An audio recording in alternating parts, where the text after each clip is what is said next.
Welcome in, beautiful soul. This is Dahlia with Spiritual Society, here to bring you your weekly pick a card reading to find out who are you according to the eyes of your spirit guides.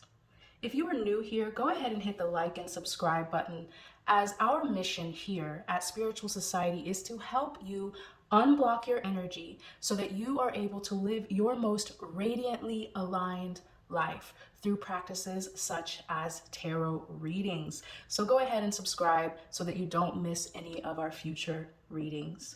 Now I'm going to pull some sacred runes from this bag. As I do, I want you to take a deep breath in. Allow your intuition to open up and guide you to the card or symbol that calls out to you the most. Whether 1, 2, 3, or 4, and you can select it from the timestamp below. Let's begin. Welcome in, card 1. Thank you so much for joining me for your reading to find out who are you according to the eyes of your spirit guides. The card that you were drawn to is Kangaroo. So number 1, the angels that are overlighting this energy for you are Archangels Rokiel, Jerissa, and Sandalphon. So those are the angels that you want to tap into as far as who are you, how are you seen, what is your mission and purpose here on the earth according to your spirit guides. So again, the card you were drawn to is Kangaroo, and it says be a force for good. So who are you according to spirit? What is the kangaroo energy? It says this is the card of a wise, balanced, and compassionate leader. Be a peaceful warrior, an upholder of justice and equality. Particularly help those who are vulnerable. Treat our beautiful planet with respect and love. Then nature will support you. At the same time, you are invited to tune into the information and knowledge held within the Lemurian crystals. You may not be consciously aware that you are receiving light when you think about or hold one of these sacred crystals. Nevertheless, a download of keys and codes for the new golden age is being transmitted to you and will enable you to ease your journey through life. Be open to receiving it. So by being drawn to this card and this reading, it shows me that your spirit guides, your spirit team, they see you as a wise and compassionate spiritual leader and teacher. You are here to uplift those who are vulnerable, those who may be less conscious, less aware than you. You are also here to uphold, love, and respect nature and the planet as well. So that is a divine and sacred task, to be a leader, to be wise and compassionate and discerning despite the drama and trauma here on the planet. And so that means that you are a spiritually advanced soul. You are an old, wise soul who understands things at a deeper level than most and is here to anchor that wisdom, number 1, to be like a crystal, to be an antenna for the universal love and light, to be brought here to planet Earth, to anchor in those codes, to support nature and to support all the beings on this planet, especially your fellow human beings. So I also want to get into the symbol on the stone that you were drawn to, because it's going to help further this message of who you are according to spirit. Shraddha is the name of this symbol on this stone. Is here to encourage you to trust the current flow in your life and to have great faith. There is nothing to anticipate, worry about, or fear. It is time to anchor deeply into yourself, trust yourself, and love yourself. You are worthy of love and grace. If you are seeking something specific for your life, be certain that it adds real value. Be on alert for distractions and burdens. What you imagine to be sweet and fascinating could drain you of energy better spent on nurturing and sustaining your life. Trust your inner knowing and stay the course. You might have temporarily lost sight of your profound nature or forgotten how beautiful and capable you are. You might believe that others are better equipped than you to know what is right for you. You may have always doubted your value. This is not the time to question yourself or quit. This is a calling to break through the barriers restricting and oppressing you. Sense them, face them, then nudge them to the surface. Release your fears, take your hope to the next level, and rise into a profound and resilient faith. Refuse to believe limiting illusions about yourself. Keep your focus firmly on trust. The divine is with you. In fact, you are the universe, one with everything, for all time. Remember this, and all will be well. With effort and focus, you will come to know a deep and divine self-reliance. You will no longer believe anything that limits or oppresses you. Your mind will not be permitted to distract or disempower you. With love, trust, and faith, you can move mountains. You can heal yourself and the world. Once you commit to faith, all barriers, attacks, and challenges will bow to your will. Wow. So beautiful. Like I said, the stone confirms it. You are an old, wise soul. You are not here to live a life of limitation. You are here to break all barriers, both within yourself and any limiting beliefs that you might be carrying, and also breaking the boundary of what the world says is possible. Oh, life is hard. It's challenging. You'll never get ahead. Whatever the case may be, you are here to break all binds and free yourself, and in that, heal yourself and heal the world. So the stone and the card are very much in alignment with one another and are suggesting that you are a force for good.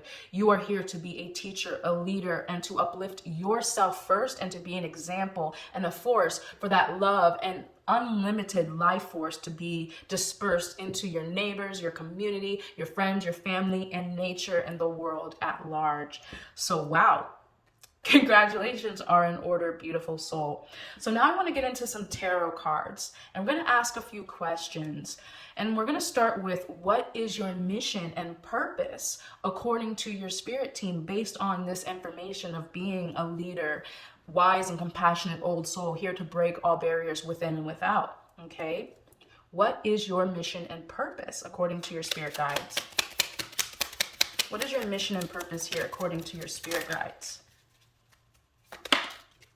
We have the Chariot. Oh my gosh. Now this is a perfect card to start off the reading, because the Chariot is about willpower and determination. It's also about understanding the negatives and the positives. A lot of people do not like experiencing negative situations. They only want things to be happy, light, and fun. And when anything becomes burdensome, when anything becomes challenging, when anything becomes like a test to our own will, we don't understand it. And we think, oh, woe is me. Life hates me. Life sucks. Life's hard.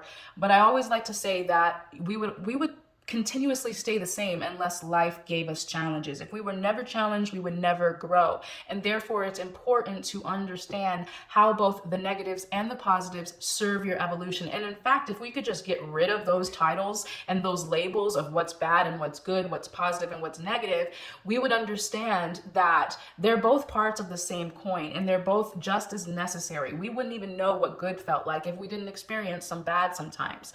So you, as a part of your mission and your purpose, is here to understand how negative situations serve your evolution and growth, but they are not the barrier. They are not the wall. They are not the end. They are meant to be quantum leaped over. All obstacles are meant to be quantum leaped over, which means that you don't even see the obstacle, as if you were, in karate and you want to break all the boards with your hand. Initially, as a, someone who is an initiate, someone who's a beginner in that practice, you would say, that's impossible. How could my hand go through those hard wooden boards?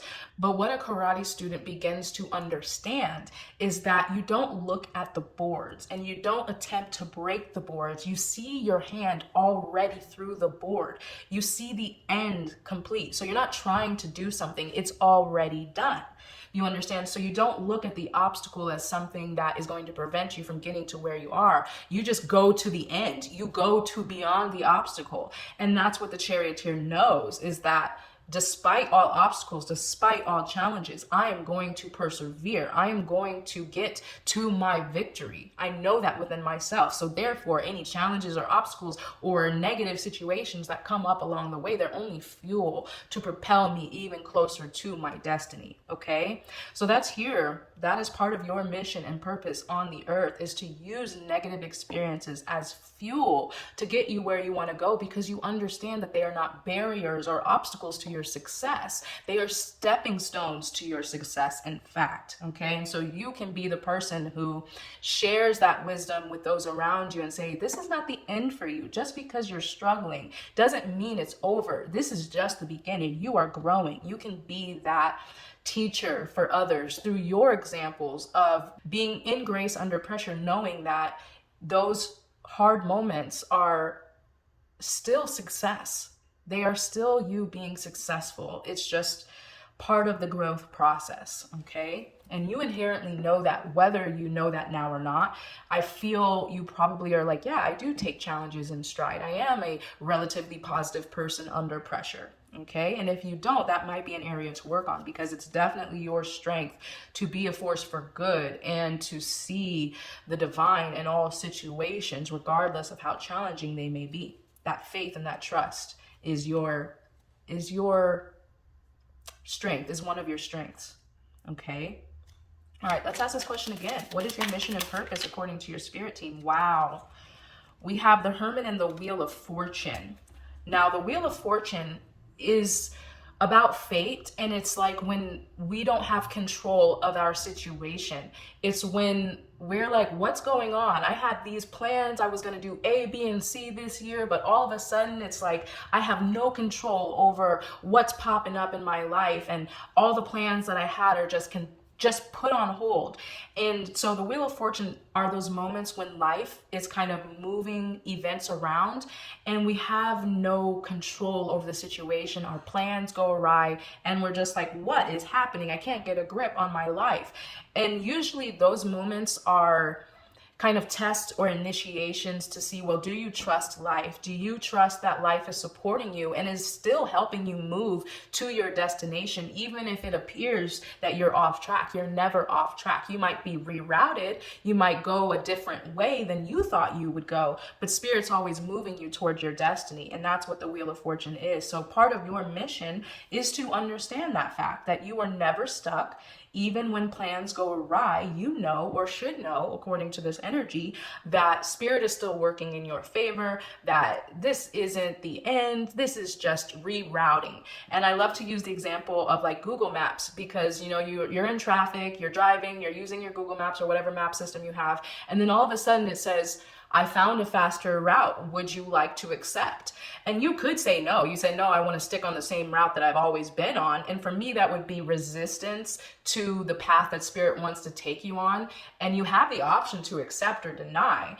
And acceptance would be the path of least resistance, where you're like, okay, Spirit wants to take me on a new route. I'm still going to the same destination. I might get there faster. Maybe something will happen on that route because a whole bunch of other people start to take it and it becomes slower. And then I just have to accept the fact that, okay, I was rerouted and it's slower. You understand what I'm saying? So part of this purpose that you are experiencing is to know that sometimes you will get rerouted, but life is still helping you reach your end goal.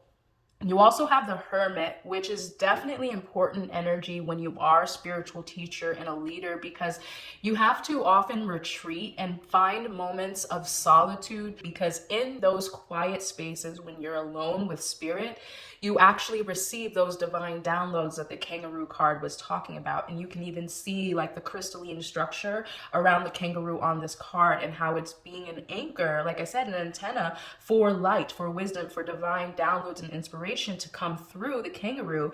And then you can see it's dispersed. The light is dispersed through the mind and heart of the kangaroo. So the Hermit is a similar energy. And you can see it's like on top of a mountain by itself with a star encased in a lantern. And that star is the divine wisdom that lights your path, that can often only be experienced in times of silence and being in solitude alone with Spirit. And so that's also a part of your mission and purpose here, is to take those quiet times to be alone with Spirit so that you can receive those downloads and divine inspiration, which is in fact what allows you to be a leader and teacher in the long run. Okay? So let's answer this question one more time. What is your mission and purpose according to Spirit? We have the Four of Cups in reverse. It's so funny. This card flipped upside down. And I love it because this card is actually like a woe is me type of energy. And because it's in reverse, Part of your mission and purpose is to reverse that way of thinking in society where people, they are dissatisfied by their life. And rather than understanding how they're being challenged, how they're being tested, how they're being pushed to grow, they kind of just wallow in boredom and frustration and apathy about their life. And if someone gets stuck in that pattern of apathy, then they will continuously regress until they're just walking dead, until they're just living a life of not living a life that's, just boring and challenging and frustrating and never get ahead, never feel like life is bliss and life is supporting them. So because this is in reverse, again, part of your mission is to not get frustrated by boredom, by like when things aren't working well, when things don't appear to be working well. Do you succumb to that, or do you understand with the Wheel of Fortune that I don't always have control over life? And when things aren't going my way or appear to not be going my way, what is that a time to do? It's a time to sit in stillness and reflect. Okay, what is my next step? Maybe I'm unhappy in my romantic life or my work life because I'm not living a life of authenticity. I'm not living a life of emotional fulfillment. Maybe I'm with the same person and I don't even love them anymore. I'm just going through the routine. Or maybe I'm at work and I don't love my job anymore. I'm just paying the bills.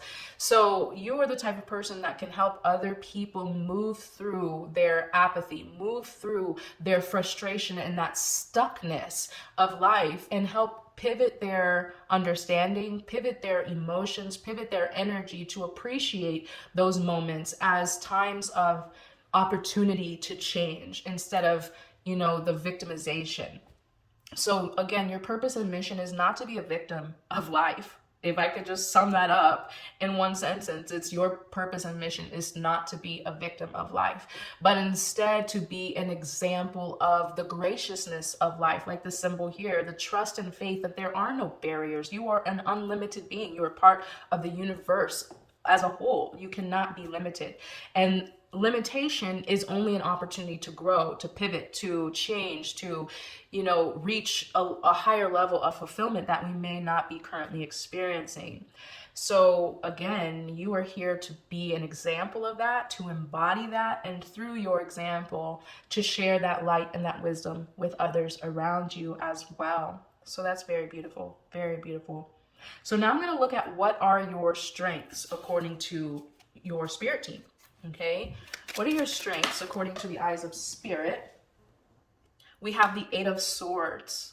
Okay, the Eight of Swords is about being limited by your own mind. You can't make this stuff up, because this symbol here was not being limited, not allowing fears or frustrations, whether in your mind or imposed by society, to prevent you from persevering, prevent you from knowing how worthy you are, having faith, trusting life, all of that. So the Eight of Swords is kind of like the opposite of all that. It's not having faith and trust in life, seeing limitations and obstacles as barriers to your success. And most importantly, this is an energy of fear, and it's an energy of entrapment by your own mind. And so your strength is the opposite of that. Your strength is you are not, whether you know this or not, whether this is something that you have a strength in right now, it's something to be developed depending on where you feel this lands for you. If it's something you're good at or something you need to work on, it's still a strength that you have and can develop according to your spirit team. And that is not being restricted by fear, not being limited by your own mind. Even if a thought of limitation comes up in your thoughts, you push that away and you say, nope, that's not the truth. I know the truth. I'm unlimited. And any situation where I feel limited is an opportunity to sit with spirit, to listen, to receive a divine download on how I can pivot and grow in my life. Okay, so let's ask this question again. What are your strengths according to your spirit team? We have the Lovers and the Page of Pentacles. The Lovers is an interesting energy according to this. The Lovers, number one, is Gemini. Okay, so a part of your strengths are being curious and flexible. A part of your strengths are seeing, oh, there it is. Thank you, Spirit. Seeing both sides of the same coin. That is Gemini's energy of the twins. It's duality, experiencing the duality of life, and also deciding to be love regardless. Like if you can imagine this as a marriage, okay, a marriage commitment that two people have decided that despite the extreme challenge of being and merging with a whole other individual, despite the challenge of sharing a life with one another and all of the difficulties and triggers and clashes that come up, that are not only come up but are supposed to come up, because your partners are external mirrors of where you need to grow the most. And so even though we love because that person uplifts us, they love us hopefully for who we are, and they give us words of affirmation and feelings of support and security, all of those are beautiful aspects of love relationships. But do we really understand that love relationships, if they are true soulmates, are meant to test us, are meant to show us as our personal mirrors where we need to grow and develop if we are to commit ourselves and to merge as one? Okay, so more than this about being love and soulmates, I see this as your strength, being able to merge duality for the purpose of love and devotion and commitment. Not just romantic love, but being the energy of love itself, which is God, which is the universe, which is all of existence, is the beingness of love itself. And the beingness of love itself is committed and devoted to persevering beyond challenges. Not only that, but seeing challenges as opportunities to grow rather than obstacles. So overall, I see your strength as understanding the duality of life and not allowing it to prevent you with this Eight of Swords from persevering beyond those challenges and those difficulties, just like the Chariot, seeing the negatives just as opportune, just as valuable as the positives. That is your strength. Okay, and it's a powerful one because you really are here to uplift people. People get trapped by their challenges and they just continuously go downhill if they can't move beyond them. And it's like, no, that is not meant to put you down. It's meant to lift you up. You have to see the blessing in every lesson. And I do feel that's one of your strengths. Now with the Page of Pentacles, this is about planting new seeds for what you want to manifest, being a beginner, expecting good news, expecting that you can co-create with life, to have an idea and to plant it in the soil of beingness and to reap a harvest of the juiciest potential of what your ideas are, what you want to create, what you want to experience. So the Page of Pentacles is a strength of yours, is planting seeds for the life that you want to create. And it all comes from understanding the duality, from understanding that at any moment I can have a fresh start. Any moment I can plant a new seed and reap a new harvest. All right, let's ask this question again. What are your strengths according to the eyes of spirit? Wow, you got another Knight of Cups card. So I find that very interesting because these are romance oriented. And so I'm trying to get the theme out of that beyond romance. But the Knight of Cups, you could be a person who wears your heart on your sleeve. You are someone who other people can turn to be vulnerable, to be tender. You're like the Knight of Cups in the sense that you are a bringer of love. You are a bringer of joy. You are a bringer of good news, okay? And the good news is that life is not meant to be so hard. Life is meant to challenge you, yes, but it's meant to uplift you through those challenges. And I feel that is the love that you are offering other people, is the understanding that challenges are blessings. And again, if at any moment you don't fully resonate with this, this is something that is available for you to tap into and step into. So I'm going to get into what are your growth areas. So depending on how advanced you feel spiritually, this could be something that you are learning and growing and moving into. If you don't fully feel like this is something that you're good at, it's something that you have the potential to be very good at if you're not quite there yet, okay? All right, so now we're going to answer the question, what are your growth areas? What are the areas in your life that you can continue to develop and may be still challenging for you, okay? What are your growth areas according to Spirit? All right, so we have the Three of Cups, Judgment, and the King of Cups right away. Very interesting. Three of Cups is about feeling like you have a tribe, a tribe of people that feel like soulmates, where you just click and you just are so in tune and so in love with one another, not romantically, but spiritually. Okay? This is a spiritual kinship of love and devotion with your tribe. So the Three of Cups as a growth area, immediately I'm getting the sense that you may feel like you're a black sheep. You may have gone through a spiritual awakening journey and been the sole member of your family that is experiencing this spiritual download. Just like the kangaroo, it's like you are a force for good. You are a spiritual teacher and leader. You receive divine inspiration, which in the beginning of that experience can be very lonely, just like that hermit card, can be very isolating because you want to share what you're learning with your immediate community, the family members that you grew up with, the friends that you still have. You want to share that. And when you do, and you get some pushback and you're like, why can't people accept that this is the truth? And the people around you may be so ingrained in the mundane programming that we all receive since childhood that they just see you as kind of like a whack job, you know? So I personally have experienced that, but I can tell you a decade later on the other side of that growth, now those same people who I felt kind of disowned me are looking to me for advice and wisdom and inspiration. And they are beginning to learn these things that I tried to maybe force feed them when they weren't quite ready to receive it. And when I understood that I just kind of have to step back, find my own tribe. It might not be my immediate family and, friends that I grew up with that are going to understand this, but it may not be for them now. And I really got that fact hard when I tried to share some information with my mom, and she immediately got physically ill from it.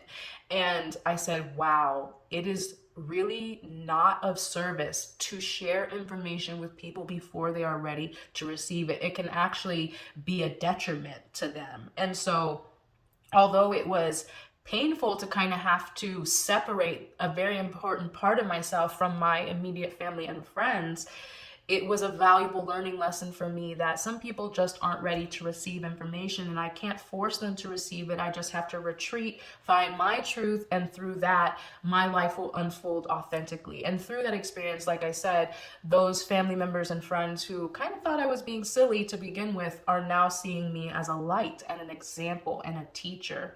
So yes, I could see with the Three of Cups that as a challenge in a growth area, you might be in that beginning stages of feeling like an outsider or a black sheep or someone who doesn't have tribe because your ideas and beliefs may be shifting and changing. Okay, so that's a growth area. And the only way to kind of accept that, you can't force that. It's just a journey that has to unfold. And like I said, a decade later, now my family and friends from when I started see me as an example, but it did take a long time. And it was necessary for me to move into my authenticity more and more and more, because at some point I just stopped caring what my mom thought about me. I stopped caring what my brother thought about me. I stopped caring what my friends from high school thought about me. And I just said, well, this is me, take it or leave it. I'm happy to be weird. And from then on, the more I moved into my authenticity, the more I was respected. Okay, so I feel like that's a growth area for you as well. The Judgment card is definitely in alignment with what I was just saying, because the Judgment card is a spiritual journey, a spiritual awakening card. It's about rising from the dead. And the dead meaning, like I said, with the Four of Cups, the dead meaning like walking dead. Like you're just moving through life without understanding that everything is love and that there's limitless potential. There's no reason to be frustrated by life. Life is always supporting you, always evolving you.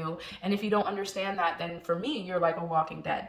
And so the Judgment, or these are literally people in coffins on this card, like being reborn from the dead. And that's a spiritual awakening. You are reborn from believing that life is just physical and, what you see is what you believe. And you start to completely see it from a total new perspective. And through that, it's making choices that serve your authenticity, making choices that serve your spiritual evolution. Sometimes it's hard. Like for instance, when I said, well, I don't care what my mom thinks of me, that's hard, because growing up and all throughout my childhood and adolescence, I did care what my mom thought of me. I did care if I was, being proud of. I did care that I was seen and valued for what I was doing, but that reached a level where I'm a grown person now. I can't do things because they make other people proud. I have to do the things that make me proud. And that is the judgment card, spiritual awakening, serving your integrity. And it's a growth area, which means that you probably are in the beginning stages of your spiritual journey. And so, like I said up here, if these strengths don't feel right, if they don't resonate, it's something that you're moving and growing into, which the more you evolve and live according to your authentic light, the more you'll find your tribe. You'll start to feel stronger and stronger and stronger.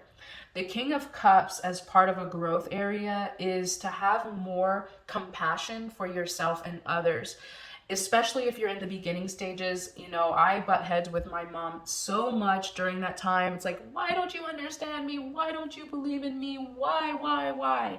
And so the King of Cups is a very compassionate card of understanding the emotional motivations of everyone around you. And so because you can understand what emotionally motivates people, you don't take things personally.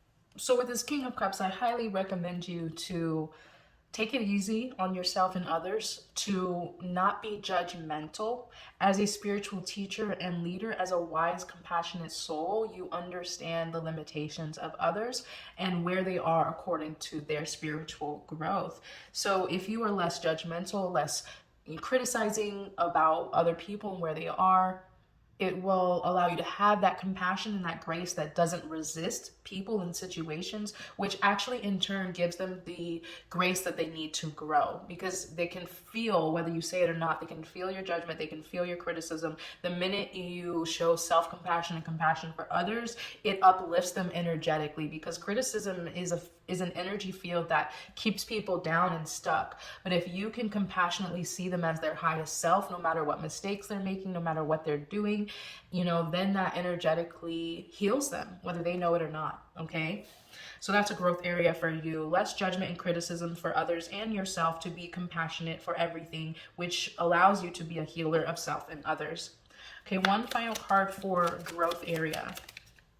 We have the Fool. Interesting. The Fool is about faith. Okay, so this symbol here on the stone was about accepting life, having faith, not being limited by anything. And so the Fool, as a part of your growth area, is you are given the opportunity to really trust the unknown. Okay, so a growth area for you, you might sometimes be unsure of what you don't know. All right, those are the opportunities to retreat in the hermit mode to receive divine inspiration and wisdom. Sometimes you might have trouble taking a leap of faith. You know, for instance, if there's something that you're really drawn to doing, you might take the safe route at times instead of just putting it all out there and just going for it. So again, you are really being encouraged to completely trust faith, or trust life with faith, that life is supporting you and all is going to work out. As long as you have an open and pure heart, you can jump off the edge of a cliff, quote unquote, and be saved by life. You could just take a giant leap of faith and life is going to put the next step and the next step in front of you. So the Fool might be a challenging aspect for you, to trust the unknown, to take leaps of faith, regardless of if you can see the end or not. You just know that, you know, life is going to support you. And even if you come up against challenges with all this energy in your chart of understanding duality, you will understand that even if you take a leap of faith and start something completely new that might seem impossible to accomplish, no matter what challenges you come up against, you're going to be successful if you keep walking by faith. All right, beautiful soul. So now we're going to look at some advice from your spirit team to live your purpose. Okay, what advice does your spirit team have for you to live your purpose? We have the Sun. What a beautiful energy. The Sun is all about being optimistic, innocent, childlike, and free from all limitations, because you trust life.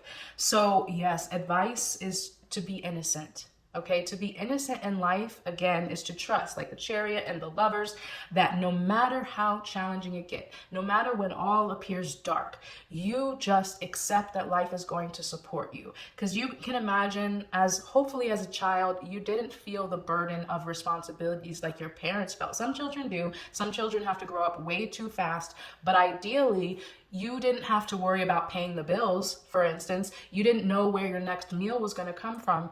You just knew that your parents had it handled. And even if they were sweating and struggling, not knowing how, hopefully they hid that from you. And that's what a good parent does, is they kind of just shelter their child from the burdens of life, and they allow things to be easier for that innocent youth by not allowing the innocent child to wonder, how things are going to happen. They just are supported and loved and cared for. So can you be an innocent child supported by life, trusting that you don't know where things are going to come from? They're just going to show up, like the Fool card. You have no idea where things are going to come from, but you trust that the universe is your parent and it's going to be handled and going to be taken care of. And that gives you the optimism that, everything is going to work out in your favor. So that's advice from your spirit team, is to be innocent. Be a child of the universe. Expect that you're going to be loved and supported, and everything is going to work out in the long run. Okay? Advice from your spirit team to live your purpose. We have the Eight of Wands. Interesting. The Eight of Wands is about speed and momentum, allowing the energy to move forward. I wonder if you might be hesitating on moving forward on your path. Are you feeling stuck in any way? Are you feeling like you want to do something completely new? Like maybe in the spiritual field, maybe you want to learn how to read tarot. Maybe you want to activate your psychic powers, or maybe you want to host sound baths or spiritual retreats or wellness centers. That doesn't necessarily have to be what you want to do, but is there something that may be completely unexpected? Like, for instance, I never thought I was going to be doing this today. When I grew up, I thought I was going to be in the music industry. I love making music, love singing, love making songs, and that's what I went to college for. Thought I was going to be a music producer. Here I am today reading tarot on YouTube. I didn't even know about tarot. I had a vague idea of what it was, but never in a million years did I think I would be doing what I am today. So the idea I'm getting is is there, an area of life that is being opened up to you that you might have a skill for, but it's different than the status quo, or it's different than what you expected or what your parents or society say you should do. I feel like there's something that you're supposed to be doing right now that you might be hesitating to take that leap of faith. And so advice from your spirit team is go for it. Take a leap of faith, even if it's out of the box, even if it's weird, out of the ordinary. It's your purpose, so go for it and you'll be supported. All right, advice to live your purpose from your spirit team. We have the Hangman and the Four of Wands. Wow. So number one, this card deck shows you what's happening in front of the person. So we often see the cards looking at the person. So often you see the Hanged Man, you actually see the person on the post from their front, but we're looking from behind this person. And you can see on this card, it looks like they're being crucified upside down, and that there is an angry mob in the background that is yelling at this person. So what this reminds me of is that black sheep energy that I was telling you about with the Three of Cups. You might feel like an outsider or an outcast in your own community. And so you might be this Hanged Man. What the Hangman energy is all about, seeing life from a different perspective. And that's what you are as a spiritual teacher. You are the person that is able to see challenges and obstacles as blessings rather than, something that will prevent you from achieving your goals in life. And by having the different perspective, you are able to uplift yourself and others. At first, it may feel challenging. You may feel like people are judging you and criticizing you. And maybe that's sometimes why you might have a tendency to judge and criticize those who judge and criticize you.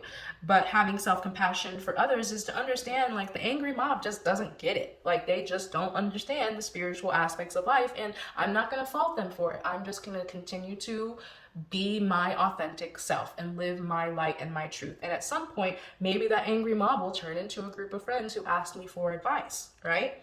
So advice from your spirit team is to understand that you are a person that sees things differently than others, and sometimes you might be persecuted for that, but at the end of the day, it's a good thing, because those same people who persecute you, as long as you're living authentically, they're going to turn around. They may apologize. They may say you were right. They may just say, wow, I'm so proud because I've learned so much from you and you're an amazing person. Okay. We have the Four of Wands, which is a card about celebrating love with tribe. It can often indicate marriages, family reunions, all sorts of celebrations with those we love. So advice to live your purpose. I'm getting the sense that it's time for you to find your actual tribe that you can celebrate life with. So for instance, with this Three of Cups as a challenge, remember I said you might feel like a black sheep. That is an opportunity to find the people who are like-hearted and like-minded so that you don't feel alone, so that you understand it's like, yes, I have a tribe. Right now, I might have outgrown my family and friends. It doesn't mean I can't have compassion and love and respect for them, but it means I withdraw my energy trying to prove myself. And instead, I go where I am appreciated already, so where I can celebrate my uniqueness. I can celebrate my different perspectives with other people who also have different perspectives. And now I can feel home and I can feel safe and I can feel supported to be my authentic self and shine my light and be the teacher that I'm supposed to be. So advice again is to find your tribe. There's crystal shops, usually is my favorite place to go to see if a local metaphysical or crystal business in my area has community gatherings and events where I can learn how to read tarot, I can learn how to develop my psychic gifts, or I can attend a sound bath where I can be spiritually uplifted and find a place of spiritual wellness and well-being in support and community with my other tribe. So definitely something I recommend is looking in your area for metaphysical businesses that have healing, wellness, day retreats, or learning workshops where you can feel like you are in tribe and on purpose. Okay. All right, beautiful soul. The last thing we're going to do is get an action oracle card from your spirit team that you can implement right away to move more in alignment with your purpose at this time. Okay. What action step does your spirit team recommend? We have wake up. It says, when you begin your day with positivity, you shift your vibration and gain the power to overcome anything. When you wake up in the morning, sit on the edge of your bed, take a few deep breaths and say, I am loving and kind. I slept perfectly. On this wonderful day, I am resolved in all things. I am getting goosebumps with how perfect this card is. Because it says, when you wake up with positivity, when you set your day with intention, you have the power to overcome anything, which is exactly what I was saying with the Chariot, the Lovers, the Eight of Swords. The Eight of Swords is like, if you wake up and you just say, oh, life sucks, I'm tired, I don't want to do anything. That's the Eight of Swords. And you get trapped and bound, Four of Cups, by that, that energy of pessimism. And if you start your day off like that, it sets the tone for the whole day. So your action step from your spirit team is to wake up with joy and positivity. Sit on the edge of the bed and say, I am loving and kind, which is that King of Cups card. I am loving and kind gives you the energy to be love, to walk with love, to not criticize or judge yourself or others, to be the light, to be the love, which sets the tone for anywhere you move physically. Your aura will spread that light and that love as you move throughout your world. I slept perfectly. On this wonderful day, I'm resolved in all things, which means any challenges that come up, they're already resolved. I am already persevering. And then you move through your day with ease and grace because you set the tone with positivity. All right, beautiful soul, I do hope that message resonated with you, that it served you and gave you some clarity on who you are from the eyes of spirit.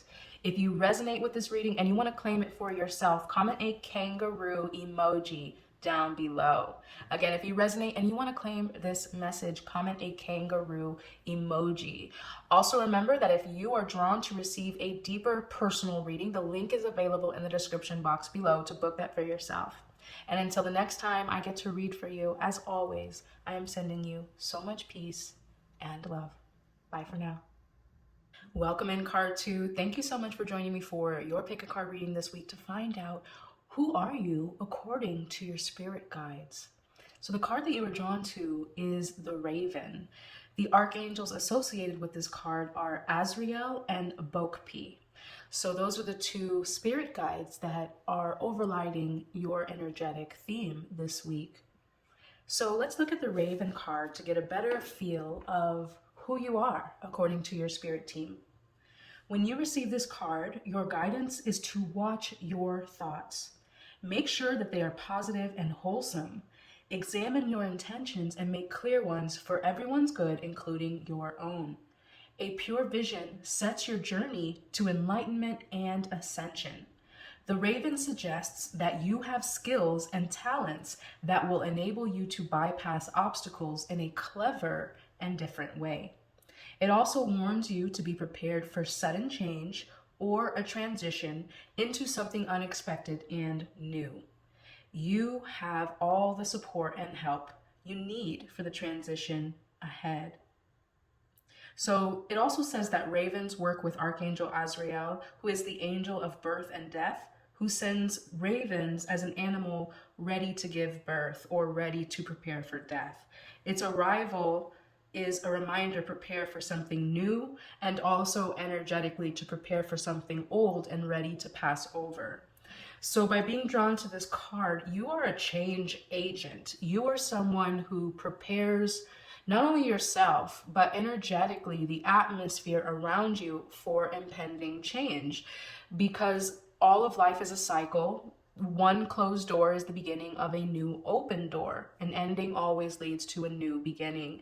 So overall, who you are right away, as I suggested, is a person who is a catalyst for change. You may be someone who is more comfortable with change. You may be someone who's more adaptable and flexible and understands that nothing stays the same, that all of life is a cycle. And if you don't fully understand that, or you're not the best with change, that is who your spirit guides see you as. And so it's something to inspire you to up level into that area of your life. So I also want to look at the symbol on the stone that you chose to further this message of how your spirit team sees you. So the name of this symbol is Shanti, and it reflects peace, deep reflection, and knowing the whole. It says to achieve peace amid the heaviest winds, focus solely on the loveliest aspects and the brightest light. So to achieve peace amongst times of turmoil and change and the unknown, focus solely on the lovely and the light. This symbol says that life can be so challenging that we forget that we are the masters of our lives. We might become so accustomed to the mayhem, we assume that peace is not possible. We push ahead with the same agendas and create the same results. It is time for a change. Wow. All right, this symbol matches the card perfectly. It is time for a change. In all things, intend and choose non-attachment, peacefulness, and neutrality. The sweeter your focus, the more delightful your life will be. Circumstances might feel messy for a time, but you need not feel imbalanced or immersed in the chaos.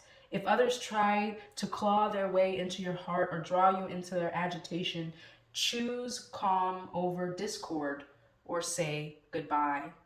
Connect with your unease and unrest and be a witness to it. Source an inner peacefulness by taking a deep breath and exhaling. Do this 10 or 20 times, then ask yourself how you feel. Source the root of it all, feeling into each image and emotion, then release it all. Let go of all guilt, shame, and regret. Cry until your heart feels empty, making room for abundant light and love, helping you reach the peacefulness you seek. Release all of your attachments, emotions, and illusions. You came to know your core self, which is equal to the whole of all reality. As you hold ancient, burdensome images in your heart, chant Om Shanti Shanti Shanti 20 times. Om Shanti Shanti Shanti. This will melt your unnecessary attachments and allow your soul to expand into the most sacred and tranquil space. Karma and its bruises are temporary. Let them go. You have had enough upheaval in your life. There is no need for more. Choose peace as your master, and the master will lead the way. Om Shanti Shanti. Om. All right, beautiful soul. So that is your mantra. Om Shanti Shanti Om. As you are being enlisted, as I said, as a change agent, someone who can understand that chaos is temporary, that karma is simply the temporary consequence of our thoughts and feelings and actions leading up to that moment. But at any moment, we can change. And if we're able to prepare for change in a way that is peaceful and light, we allow ourselves the sense of non-resistance. And non-resistance comes from not being attached to anything, because we know that life always changes direction. Life always throws us curveballs. And so if we are peacefully aware and accepting and waiting for the opportunity to move through change with ease and grace, then that beautiful soul is who your spirit guides see you as. Someone who can be an example of how to move through change in the unknown with certainty that you'll be supported, because you have that optimism, that faith, and that sense of respect for the cycles of life. Okay. And again, if at any point you don't resonate with that, just know that it may be something that you're working towards and moving through the tests and the challenges of life to enable you to become an agent of change in the world. Okay. All right, beautiful soul. So now what we're going to do is use the tarot cards to answer a few questions about how your spirit team sees you. So first, we're going to look at what is your mission and purpose on the earth at this time. Okay, according to your spirit guides, what is your mission and purpose? We have the King of Pentacles. Wow. The King of Pentacles is someone who has it all. It's a divine masculine energy, whether you are a female or a male or non-binary. It's a divine masculine energy which we all carry regardless of who we identify as. So divine masculine energy of the earth, the pentacles. So I would say this is an energy of the masculine that is able to completely identify with what it takes to prosper, what it takes to have value, to add value to the world, and to receive value in return. I feel ultimately is the King of Pentacles strong suit, because this is an energy that is accomplished, that loves, that thrives, that supports and takes care of others. So that is one of your purposes on this earth, is not only to thrive and to have an awareness of how to thrive, how to be abundant, how to add value to the world, and how to receive value in return. But you're here to nurture others, to love through your groundedness, to love through your ability to support and nurture, but from a masculine perspective. So maybe not overly emotional, but like very firm, very grounded. So I'm getting the sense that your mission and purpose, one aspect of that is to be grounded and to be unemotional to the degree that you accept change without allowing it to rock your boat. You accept change and you nurture others to growth without allowing the instability of the victimization energy, like woe is me. You're able to move through change with ease and grace, standing your ground, being grounded, being divine, and nurturing and supporting those around you by being an example. Being a rock is what I'm sensing. You are a rock. And again, you can be a very emotional person and also be a rock. So again, the energy I am getting as far as your purpose is groundedness, stability, provision, and support. All right, let me get into this question again. What is your mission and purpose here on the earth according to your spirit team? We have the Seven of Cups. Interesting. The Seven of Cups is value. What do you value? Choosing what you value. So really this card is about options and having choices and, wanting to decide what is important and valuable to us so that we can move in that direction and achieve things that are really emotionally fulfilling. Seven of Cups. Let me get another card to clarify this energy. But overall, I'm getting the sense that you are someone who can see value. This word keeps coming up over what is valuable. Ooh, what is valuable in change is the question. A lot of people do not like change. I can tell you that. A lot of people would be very comfortable if nothing changed in their life, and, they have that sense of security throughout the, just everyday life, that everything was always the same. But again, with the King of Pentacles, you're able to be the rock and the security even in the midst of change. And the Seven of Cups is in a way that kind of change, because it's like through all the choices of life, through all the change that could come, how do we know what is valuable? How do we know what is meaningful? Peace is valuable. Love is valuable. Being a light, an example of hope, is valuable. So I feel that as a change agent, as someone who is secure amidst the storms of life, whether you know yourself to be that now or not, you are someone who can show how change can be valuable. Because in those moments, all you have to hold on to is peace. All you have to hold on to is love. Those things are your security blanket in the midst of the unknown. All right, so let's answer this question again. What is your mission and purpose according to your spirit team? We have the Four of Cups. Very interesting. The Four of Cups. Related to the Seven of Cups, because I did want to choose a clarifying card. So let me do that now. Let's clarify both the Seven and the Four of Cups as part of your, yeah, that's what I figured. The Six of Swords. So part of your ability to be a change agent for others around you, to help others navigate what is valuable in the midst of change. The Four of Cups is when people are really bored and apathetic, when they have something in their life, but they're really frustrated by it and they're looking for something different, but they're kind of stuck. And so it's that woe is me kind of victimization energy where you're dissatisfied by life, but you're sitting down, you're not really doing anything about it, but complaining.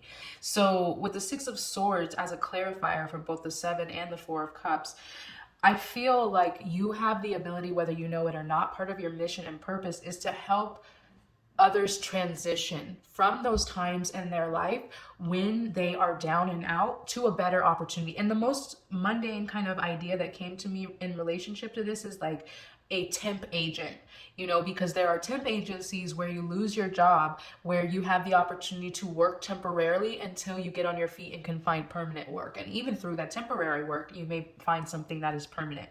So that's just kind of a mundane example of what being a change agent looks like, as far as helping people transition from those periods in their life where they're frustrated and stuck, into seeing what their options are, what's available to them, what has value and meaning for them, and moving them forward into an opportunity that is valuable for them. So I definitely see as part of your mission and purpose is to help people prepare for change and to help other people know that change is valuable, that life would be boring if it was always the same. And when life gives you an opportunity to transition, because for instance, maybe you're dissatisfied by where you are, then that's the perfect moment to prepare for change. That's the perfect moment to see what is available to you and what means the most, and how to pour your energy into that area in a productive way and move forward rather than remain stuck.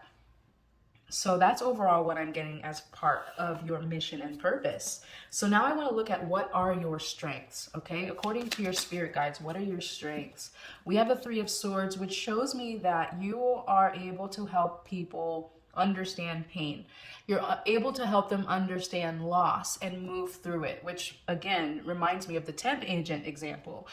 Instead of, obviously everybody has a time to grieve any loss, whether it's a job or a person or any other area in their life. But the Three of Swords is about loss, okay? Heartbreak, the feeling of grief after losing something. And so it's part of your strength is to move through that heaviness, help others grieve and move through that grieving process in a way that is productive, so that they don't get stuck in that sadness or stuck in that frustration. And then you're able to see, okay, what's next for you? All right. What are your strengths according to your spirit team? We have the Three of Wands. So you have 2 threes right away. So I feel like as part of the 3, you are, like I said, an agent of change. You are someone who works with spirit, because the 3 is a number of recognizing that it's you and spirit and God working together as part of a team. So the 3 of Wands, wow. And now that I'm really sitting with the symbolism of the 3 of Wands, it is actually that same exact thing of being on the cusp of moving forward. Okay, so you help people move from loss to moving forward and understanding what they want for themselves, what are they going to put their energy into that's going to be valuable for them, that's going to help them thrive and achieve their goals in life. And the 3 of Wands is like, you haven't yet accomplished it, but you're moving in that direction. And so that's definitely one of your strengths, is overcoming loss and moving forward. And your mission is to help others do the same. Okay, what are your strengths according to your spirit team? We have the Magician. Oh my gosh, you couldn't write this stuff. The Magician is about creating your own reality. It's about using what you have available to you, all the palette, all the colors that are on your palette that life gives you, whether it's challenging, whether it's painful, whether it's unknown. You know, you use it all and you create something that is desired from it. And I love these cards because you see a different perspective. So instead of looking directly at the magician, you see what's in front of them. And so in front of the magician, it looks like he's doing a magic trick where all these people are kind of watching and wondering, you know, what's going to happen. And so that's you. You're the person who is an example of change. You're the person who says, yeah, this happened to you and it might have sucked, but you don't have to stay there. You don't have to be victimized by life. You can navigate and create the reality that you desire. So don't stay stuck there. All right, let's get one more card about what your strengths are according to your spirit team. So the 8 of Swords popped out, as well as the Knight of Cups, and very interesting, both these cards came out in card number 1. So if you haven't watched card number 1 and you might have been torn between that one and this reading, I would definitely recommend it. There may be something there for you, because both these cards came out in the strength position in card 1. But as part of what your strengths are, the 8 of Swords is about being restricted by your own mind and your own fears, not moving forward in life because you feel trapped, but it's your own fear and your own thoughts that are keeping you stuck, which is everything I've been saying up until this point that you're here to help others overcome. The Knight of Cups is usually about romantic offerings and proposals, but what I see this as energetically as part of your strength is to wear your heart on your sleeve and to offer hope and inspiration and love to others. You are a bearer of love. You are an agent with spirit, like I suggested. So someone who is able to be the bearer of good news, someone who says, don't stay stuck, don't stay down, you're not trapped. Here is the love and inspiration of spirit to guide you up out of that entrapment and to free you into an energy of anything is possible. Okay, so now we're going to look at your growth areas. These are areas that may be challenges for you, may be opportunities for you to lean into so that you can open up these areas of strength and purpose in your life, okay? Where are your growth areas according to your spirit team? We have the Queen of Pentacles right underneath the King of Pentacles. Very interesting energy here. So a part of your growth area might be adding more tenderness, more compassion, because remember up above I was saying how this is the masculine oriented energy of being grounded, being stable, being a provider, being someone who can support and uplift other people, regardless of if that's monetarily through your immediate family or if that's just the love and support that you give through your own energy, as that's one of your strengths. So the Queen of Pentacles as the feminine aspect of that is to, maybe a growth area is to temper your groundedness and your stability with more compassion, understanding how people get stuck. And you're able to help them move through that transition in a way that's tempered with love and with compassion and understanding. That's a little bit more tender, okay? So that's a potential growth area. So like I said, you might be, whether you know it or not, a little bit harsh. The masculine groundedness and centeredness, as far as being stable and secure for your loved ones, might be more sharp, might be, you know, you might be blunt. You might be someone who other people say that, wow, you're very direct in your words. And so if that resonates, if that sounds true, then you can temper that sharpness and that bluntness with more tenderness and more compassion, okay? Let's look at what are some growth areas here for you. Nine of Cups, very interesting. Nine of Cups as a growth area. This would be how to experience more emotional fulfillment. So you may be someone who's more comfortable in your masculine, whether you're female, male, or non-binary, feeling more comfortable in your masculine, which I am someone who feels more comfortable in my masculine, which means I'm not as soft. I'm not as emotional as some other females may be. And so regardless if you know that or not, maybe other people can reflect that on you, like, no, you're not very emotional, you're kind of direct, and you speak your mind without trying to filter it and things along those lines. With the Nine of Cups, this is all about feeling emotional fulfillment. And so I'm wondering if you might be so ready for change, you might be so adaptable and flexible that maybe you don't allow yourself the space and time to really get invested emotionally, especially if you have experienced a lot of unexpected change in your life. I'm getting with this like military child. That doesn't have to be your experience, but you know how if you are a child of someone who's in the military, you may have had to move many times in your childhood. So you could have 10 elementary schools or 10 different schools throughout your period of upbringing. And that's just one example of how someone can be so like catapulted into unexpected change that at any moment anything could change. You have to get up and move. And so I could imagine how someone with that experience would have a wall up, and they don't allow themselves to get too invested emotionally in the situations or the relationships that they're involved in, because they know at any moment they can be torn from them. And so they kind of develop this thick skin that, okay, well, I'm not going to get too invested here because at any moment I might have to give it up. So take what resonates with you, and to the degree that you resonate with that, having kind of a barrier towards getting emotionally invested in people and situations around you for fear of losing them. Okay, so that might be a growth area as well. There's one thing to be prepared for change at any moment, another thing to have a wall up so that you don't get hurt when change happens. Okay, so let's look at this question again. Potential growth area is the Sun. All right, so the Sun is a growth area, which means having more optimism, being more childlike, more carefree, more innocent, just being buoyantly joyful. Okay, so again, this Raven energy is a heavy energy, because like this card is, the Raven is like a messenger, and it could be a messenger of death. And so I don't want to associate too much with the death aspect, but what I'm trying to get at is like how that can be identified as like a heavier energy, preparing for death, is like, wow, that's heavy, and so in that sense, you could see like the Raven is not like optimistic or childlike.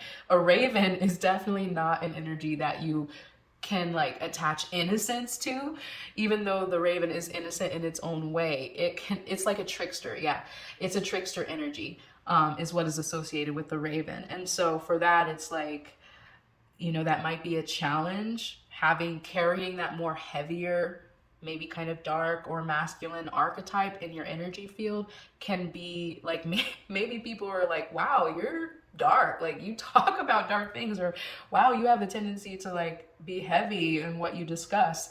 And whether or not you resonate with that or not, it's definitely a part of your energy field, especially like with the Three of Swords, like helping people overcome loss and pain and stuff like that. You may not be like jovial, you may be actually jovial, but you carry this energy of the darker and heavier aspects of life because you help people move through them. All right, so anyway, the Sun, the optimism might be a growth area. How can you be more jovial and more loving and more carefree even in those heavier moments of transition and change? Okay, what is a growth area for you according to your spirit team? Interesting, these two cards came out over on this side in card 1, so I am picking up on some similar themes here. So the Eight of Wands is about speed, allowing things to happen quickly, and momentum picking up and moving with the flow of energy. So as far as a growth area, let me clarify what does Spirit mean by picking up speed. Let me put this one back. If it comes out again, we'll take it. What is this Eight of Wands? What does Spirit mean by growth area to pick up speed? Wow, the Ten of Wands flew out on that. So the Ten of Wands is about carrying a heavy load. And so I had to go back to this symbol that you were drawn to in the stone, because it says to achieve peace amid the heaviest winds, focus solely on the loveliest aspects and the brightest light. So to achieve peace amongst the heavy, all right, the Eight of Wands plus the Ten of Wands, be willing to focus on the good. Be willing to, even though like the Ten of Wands is about carrying a burden, and by having this energy where you are a change agent, where you are able to help ferry others across the dark and the difficult, that may mean that you feel like dense, you feel dark, you feel heavy at times. You may feel like you have the whole world on your shoulders at some point. But the Eight of Wands with the Ten of Wands, it's almost like be willing to not let things be so heavy. And the way to move through them with more ease and grace is the sun. It's the innocent, to focus on the lovely and the peaceful, even amidst the chaotic and the heavy and the dark. Okay, so yes, a growth area is to not feel like you have to carry the weight of the world. Be willing to help Spirit move you through that energy and move others through that energy. So it's like, even though you're helping others move through dark and difficult times, you don't have to carry their burden. You don't have to carry their weight.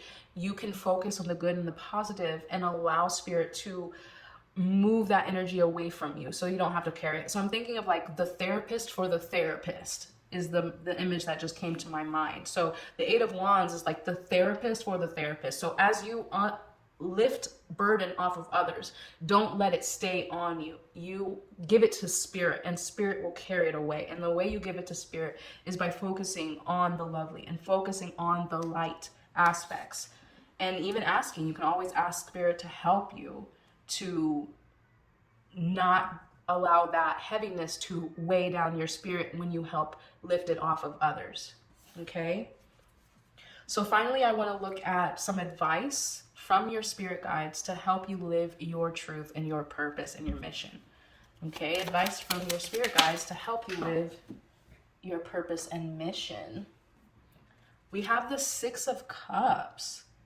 Interesting. Allow yourself to be nostalgic. I am drawn again to that kind of child of the military again, where you don't allow yourself to hold on to people or places because of the memory. It's like it becomes painful.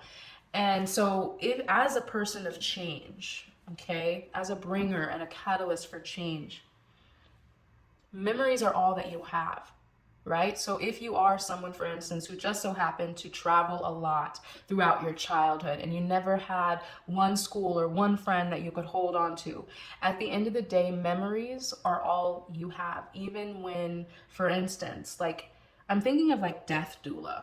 Some of you may actually want to look into being a death doula, which is similar to a birth doula. It's someone who helps others prepare for the end of life. And when you help others prepare for the end of life and you help the other people in that individual's life prepare for the death, you can let them know that the memories that you have are forever. And at the end of the day, that's all that you have. And so if you can remember that, I feel like it may be helpful for you and helpful for the other people that you assist in life. It's just to don't be afraid to hold on to those memories, because nostalgia can be beautiful. You don't have to get stuck there. You don't have to get stuck in the past. But as you transition, as you help other people transition in any area of life, you can tell them it's safe and it's okay to have the memories to hold on to. Okay, you don't have to forget those things that brought you joy as you transition and move forward. Okay, let's look at this again. Advice on how to live your purpose from your spirit team. 10 of Cups. Yes. Advice: allow yourself to be emotionally fulfilled by your family, by your friends, by your tribe. like I said, I'm feeling like a more masculine oriented energy, and I'm feeling like someone who doesn't like to hold on to people, places, or things too much for fear of losing them, for fear of being hurt.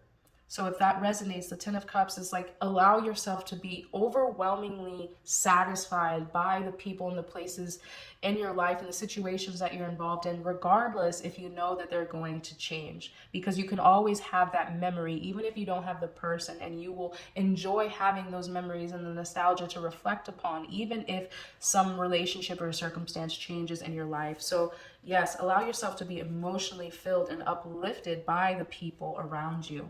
Okay? All right. Advice on how to live your purpose from your spirit team. Seven of Swords.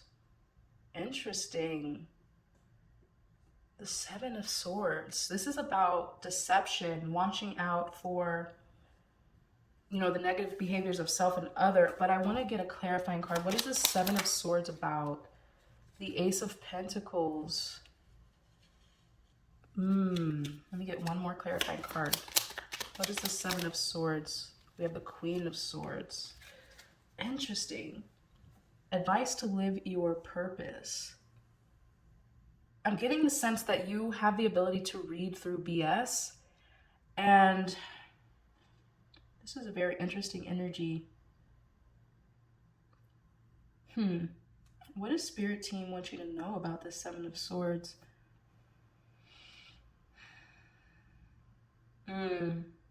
Okay, so what I'm getting is almost similar to this Four of Cups energy. How people can like deceive themselves by thinking that they're stuck, and they'll give you all sorts of excuses about why it's possible that they can't change, that, you know, yes, I'm getting the sense it's like you are going to help people move through their baggage and their excuses without allowing them to accept them as true. Like, you're not going to accept people's excuses as true. I'm drawn back to that example of a temp agent, someone who helps people overcome being impoverished because they lost their job or they were laid off or whatever the case may be. And I'm not here, like, as a temp agent, it's like, I'm not here to accept your excuses. You can't deceive me as a temp agent. I'm here to help you get a job. You can bemoan your old boss. You can bemoan like the unfairness about your situation and how like it was, you know, you deserve to be miserable because this is what happened to you. Like, okay, well, I'm a temp agent. I'm here to help you get a new job. Are you going to get a new job or not? You know? And that's kind of this Queen of Swords energy. It's like very logical, very discerning. So even though you, and this is a queen, so it's like bringing that, tempering that logic and that very clear discernment kind of father figure, like, no, you can't cross me. I know the facts, you know, tempering that with kind of that emotional piece as well, understanding and having compassion for why people would hold on to excuses, you know, why people would try to deceive their own selves into feeling like they're stuck when they're really not. Okay, so you can temper that discernment and that logic and that bluntness, directness with emotions as well, with compassion.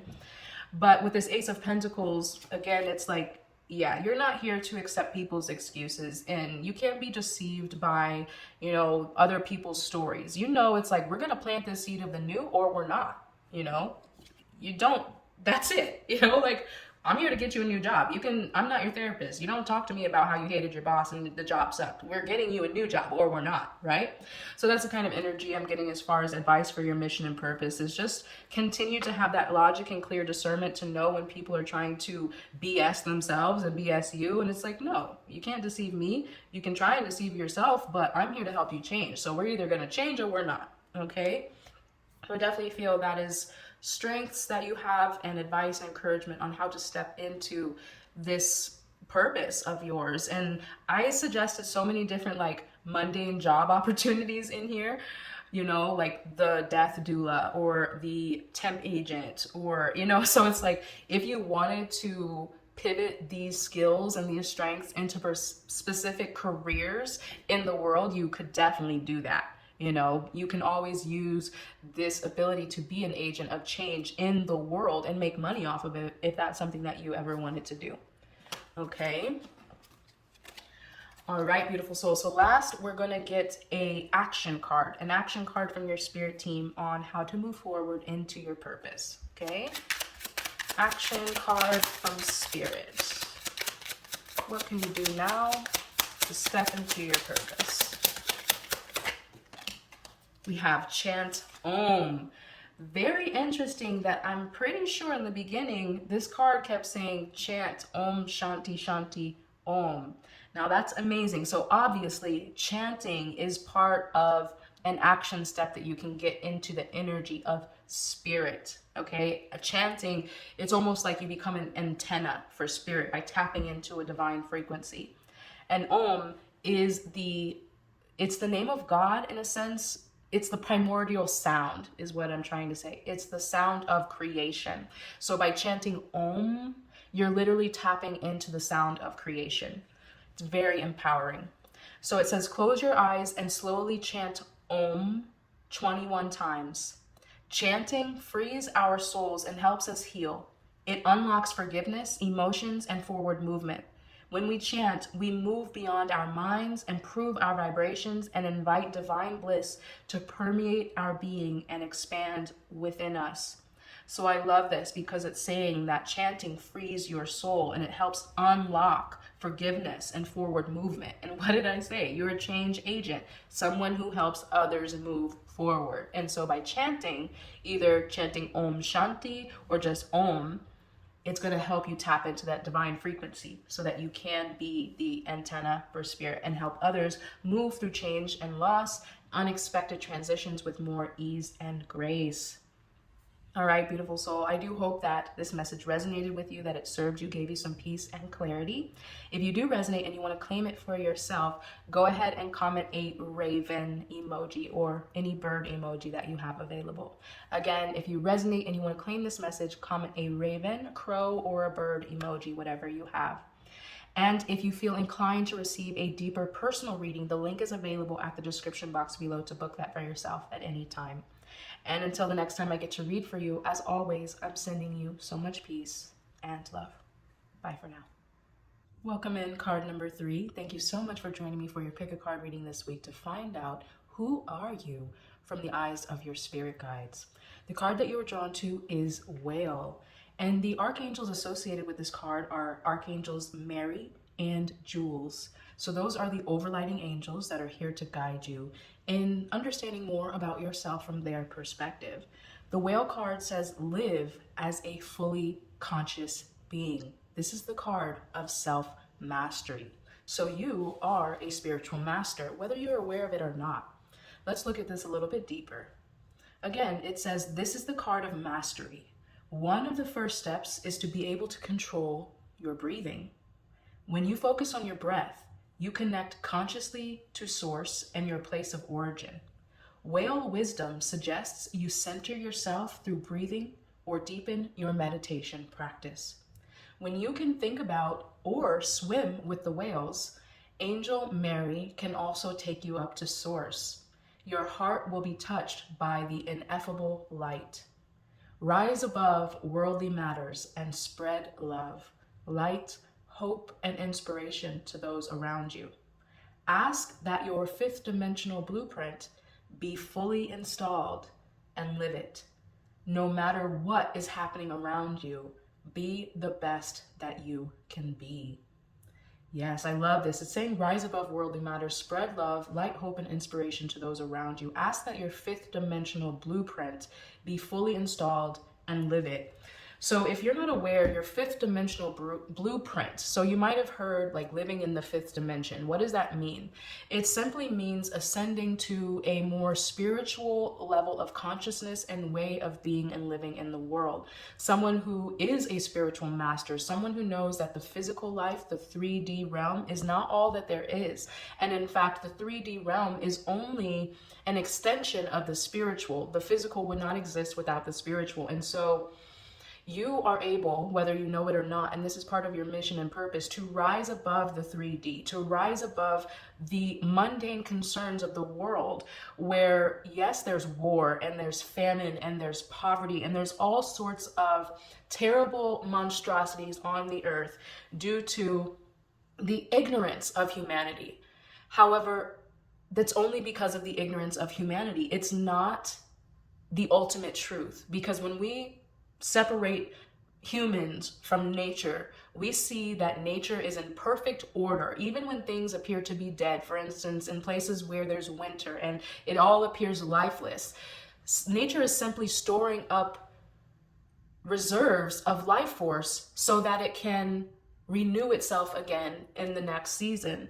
So even when things appear to be dismal in nature, it's simply the way of nature to take its course, to continue evolving and growing. So we see, when we look at nature, when we look at things that are simple and pure, there's a system, there's a method, there's a peacefulness, even what appears to be chaotic within nature. And so when you can really get that ingrained in your spirit, you're able to trust life at a whole other level. And it doesn't mean that you kind of disassociate or have toxic positivity and refuse to look at the negative, more darker aspects of human life on this planet. You accept them for what they are, and you even show compassion and love and grace and support and generosity when you can, but you don't see that as the end all be all, and you don't allow it to dim your light to the sense where you become so pessimistic about what life is about. And when you're able to see life from that vantage point, you're living in the 5D. And when you can live in the 5D, you're kind of like a walking Christ or a walking Bodhisattva. You are a living example of God, of the ultimate source consciousness as a living human being. And what you do is you become an anchor, a literal anchor for that awareness to bloom and spread across the world. And so that is part of your purpose and mission on this earth, to anchor the divine truth, the divine reality, despite all the chaos and turmoil on the earth, and walk as a living Christ, a living Bodhisattva, and spread that divinity throughout the world with simply your aura and moving as your authentic light. So now what I want to do, beautiful soul, is look at the symbol on the stone that you were drawn to as well, to get some deeper insight into you as a spiritual master, as part of your mission on the earth. So the symbol on the stone is called DT, and DT represents mindfulness, reflection, devotion, prayer, humility, clarity, and thirst. And mindfulness and reflection is part of the aspect of a spiritual master, as the whale card suggested, that in order to tap more into this aspect of yourself, you get in tune with your breath, you meditate. And those are aspects of mindfulness and reflection that allow you to push the mundane problems of day-to-day living aside and rise up to the occasion of divinity, which can be very challenging because we are emotional beings. And so sometimes we want to just fret, sometimes we want to just complain and bemoan our fate. But when you get to a certain level of consciousness, you understand that that's not productive at all. And as much as it might feel good in the moment to release that kind of pressure, there are more healthy, spiritually healthy ways of doing that, which is through mindfulness, meditation, and deep breathing. So DT is asking you to reflect a bit more before making any major decisions. You might be rushing or operating from previous assumptions, outdated opinions, and prior negative experiences rather than the truth. As a deep and profound being, you can do better. Your dilemma might be the result of warped memories, which can cloud judgment. Release them with love and awaken into a brighter, more aware version of yourself. Do not use the past as evidence to support your decisions. Live in the present and relax into a humble mindset. This will help you see things for what they are rather than what you wish them to be. You can overcome anything with a clear mind, deep intention, and a well-vetted strategy. Before venturing into something new, pause and meditate. Be a witness to your hunger. Unearth the roots of your pain, fear, and confusion to achieve clarity. When ready, thoughtfully create a plan. Take mindful action and wait upon the will of heaven. Everything will unfold according to your nature. Be calm and serene amidst the healing winds of change. Wow. So that symbol and message is perfectly in alignment with the whale card, because it's saying before you take any action in your life, even if it's getting out of bed in the morning, don't do it from a place of past experiences, previous outcomes. Don't allow your conditioned responses to life based on your previous experiences prevent you from acting and moving and living according to your highest integrity. So it's just a reminder that you are a powerful being. And like I said, although it might feel good to complain or wallow or just say, woe is me, life sucks. Yeah, it feels good sometimes. I do it myself. But life instantly shows me, hey, you know better. So I may get challenged even more when I decide to complain, because I know better and I should do better. And that is the discipline of a spiritual self-master. Someone who, rather than complain, can sit there and breathe and meditate. And so this is just saying, if you need to move in any way in your life, make any decisions, take any actions, make sure you're doing so from a calm and intentional space. And so, like I suggested in the beginning, whether you know this or not, your spirit team is suggesting that this is an aspect of your purpose and mission in the world, and it's who you are according to their eyes, whether it's something you are particularly good at right now or it's something that you're growing into. So now let's go ahead and answer the question, what exactly is your mission and purpose according to your spirit team?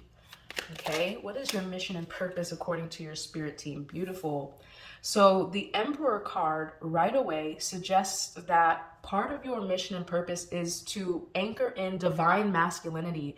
And what I just received right now is that, remember with this symbol DT, it was talking about not to take action before you're calm, serene, and intentional. And the masculine energy, which we all have no matter our gender, is action oriented. It wants to accomplish and achieve and persevere to its end and its goals. And that can be healthy or unhealthy depending on how you go about it. We have like this hustle culture where we're going to do anything it takes, even if we burn ourselves out, to accomplish our goals. And that's unhealthy, and it's not in alignment with the feminine. And the being in alignment with masculine and feminine means you have goals and ideas and the ambition to accomplish them, but you also take time to surrender and give your goals up to spirit, because spirit has better ideas of what is possible to achieve your goals than you do, because spirit can see from the highest perspective. Spirit can see the end already before you can. And so you might try as hard as you can and be so like determined and persevering to a negative extent that you actually put up walls and barriers from being successful. And so what I'm getting as far as all this energy and the Emperor, divine masculine action and goals, part of your mission and purpose is to act intentionally from your divine masculine energy.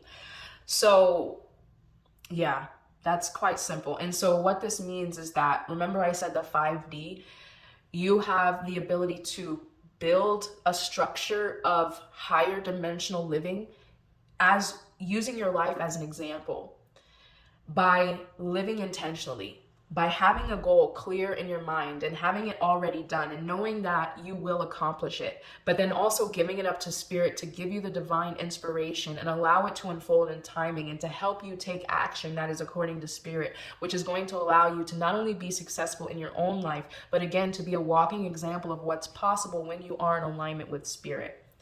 So let's ask this question again. What is your mission and purpose according to your spirit team?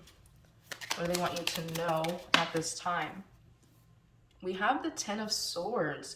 Interesting. This is about endings, betrayal. Let me get a clarifying card. What is this 10 of Swords about related to mission and purpose? The Star. Yes, that makes perfect sense. So the 10 of Swords, I'm almost seeing this as the betrayal of humanity, that we come into this earth, this world, and it's already like so defeating. Before you even take your first steps, you feel like you're behind because we've just failed miserably in creating a life, a heaven on earth, a paradise. When we can have that, we should be living in heaven on earth, but we've betrayed ourselves through our just war mentality, lack mentality, conquering mentality. And that's that unhealthy masculinity that has overruled the world and put the feminine last. And that's why we have an unbalanced energy. And that's what the betrayal is we've betrayed ourselves. And so with the star, this is about hope and renewal and inspiration after a period of chaos and turmoil and darkness. And I see this as, again, you, the walking bodhisattva. A bodhisattva is a compassionate being who lives according to spiritual principles and takes on the suffering of the world, not to be condemned by it, but to lift it up to a higher level to show what is possible. And that's what these cards represent for me. You are able to be an example of hope and inspiration and light and truth, which helps yourself and others in return lift themselves, take these knives out of their own back and live. It doesn't matter what you've been through in your life. Doesn't matter how many times you've been betrayed or backstabbed or hurt or manipulated by the system or by your neighbor. It doesn't matter. You have the ability to rise up. No one is a victim of life. No one is a victim of life, period, point blank. And so you can be an example of that through your energy. You don't even have to do anything. As long as you're aware of that and you live that truth, you are an example of it, and it radiates from out of your beingness, from your aura. So let me answer this again. What is your mission and purpose according to spirit? We have the Moon and the Ace of Cups. So the Moon card is about the unknown, the divine feminine, the subconscious realm, the watery unknown realm. And then we also have the Ace of Cups, which is about new beginnings in the heart, opening yourself up to the Holy Spirit of love, of divinity. And I feel like I'm almost getting that 5D energy again, the fifth dimensional energy, because that is like, it's illusory. There's a veil between spirit and matter. And that's why it's like there are other beings on this earth that are living in a higher dimension, and we're all sharing the same space, but we can't physically see them. And it's because our vibration is lower. Our consciousness has not opened up to that dimension yet. And so the Moon I'm seeing is like this veil between spirit and matter, that there are people who can pierce the veil. That's what psychics are. That's what intuitive people, everyone is intuitive. Everyone is psychic. It's just some people have that either naturally, as like if they were, a virtuoso, or like someone who is just really good at something naturally. So there are people who are born with that gift, but there are also people who develop that gift throughout time in their life because they're aware that it's possible. And there's also people who don't even know that it's possible, don't even believe that they can do it, but everybody can do it. So whether you know it or not, I feel you are a very intuitive person, and you are someone who can see the spiritual side of life, who can maybe even like have visions, maybe you have dreams, maybe you can actually see spirit, or maybe that's something that you'll actually develop in time. But what I'm seeing this as part of your skill, your gift, your mission and purpose is to anchor in the unknown, which is the divine feminine. It's the darkness, it's the womb where the masculine plants its seed. And I feel like this is you as part of your mission and purpose, again, is to rebalance the masculine and the feminine, to be aware that there's so much unknown beyond the veil that we can't see, but is there, and we have to accept it. The more we accept it, the more it will reveal itself to us. And the more it reveals itself to us, the more we can be in harmony with life, which is the Ace of Cups. And there is like a dove, which represents the Holy Spirit, bringing down the gift of life into this chalice of the emotions, right? And so that's just all about unconditional love of spirit being available to you at any moment. And so that's part of your mission and purpose, is to share that love and that light and that inspiration. Okay. So now we're going to look at what are your strengths. Whether you're aware of them at this time or not, these are your strengths according to your spirit guides. Okay. What do you need to know about your strengths at this time? The Knight of Cups keeps coming out in all of these readings so far. This is the third one that it's come out in this location. And so I'm very interested in the symbolism of that, because the Knight of Cups is often about romantic proposals. But what I'm sensing for everyone so far who's been drawn to this reading, not just number 3, but this whole reading overall, everyone here is meant to be a walking embodiment of love, is meant to wear their heart on their sleeve and to share the gift of unconditional love wherever they go. And I'm seeing it as an aura, like I'm getting goosebumps talking about it, because people don't really understand like how powerful your energy field is. And if you can have a very shrinked in aura, if you're under a lot of stress constantly, if you feel like mentally, physically, or spiritually or emotionally sick, then your aura is actually very small, and it kind of invites negativity and negative experiences into your life because you don't have that protective bubble of golden light around you. And so as far as your meditations, that can be something that you imagine, like even on this card, there's light being received from heaven, the divine light pouring into the crystalline structure of your own brain, moving through your entire body and then growing and radiating outwards. That's the imagery on this card. And so that's what your aura does. It can enter a room before you. And so you can add love and add positive energy to any space before you even enter it. And that's kind of what I'm seeing this Knight of Cups. It's like spreading love, being a walking embodiment of Christ. That archetype, whether you're man or woman, is to be embodied. And that's bodhisattva energy. Like I said, a walking, compassionate, spiritual being who anchors in divine love and just spreads that wherever they go. Isn't that Christ? And so that's what I'm kind of seeing this Knight of Cups as, is like the Christ energy, where you just spread love and your light is just like everywhere you go. It's just, you magnify healing and blessings, and the unconditional love of spirit just goes before you. And so that's what I'm seeing as part of your strength. Whether you're aware of that or not, I feel like I said, that's everyone's strength here. And that, oh my gosh, if everybody did that, if everybody was a walking bodhisattva, an example of the living God, and just moved through life with unconditional love and healing energy, knowing that everything is well and peaceful, I mean, Earth would be healed overnight. Humanity would be healed overnight if everybody could just tap into that energy and be that. Okay, so definitely the people who are drawn to these readings are that, whether you're aware of that or not. Three of Wands is part of your strengths according to your spirit team. I see this as, again, being an example of what's possible, what you want to manifest. I'm going to get a clarifying card. What is this Three of Wands according to their strengths? We have the Wheel of Fortune and Justice. The Wheel of Fortune and Justice with this Three of Wands. The Wheel of Fortune, okay, so yes, I'm seeing this as moving in the direction of spirit combined with personal responsibility and accountability for thoughts, feelings, and actions. Because the Justice card is all about karma. You reap what you sow. And so if you're continuously experiencing negatives, often we have tests and initiations, and if we handle them well, then, we can move forward. And that's kind of the Wheel of Fortune as well. It's like sometimes life tests us and things are, out of our control, but it's for our betterment.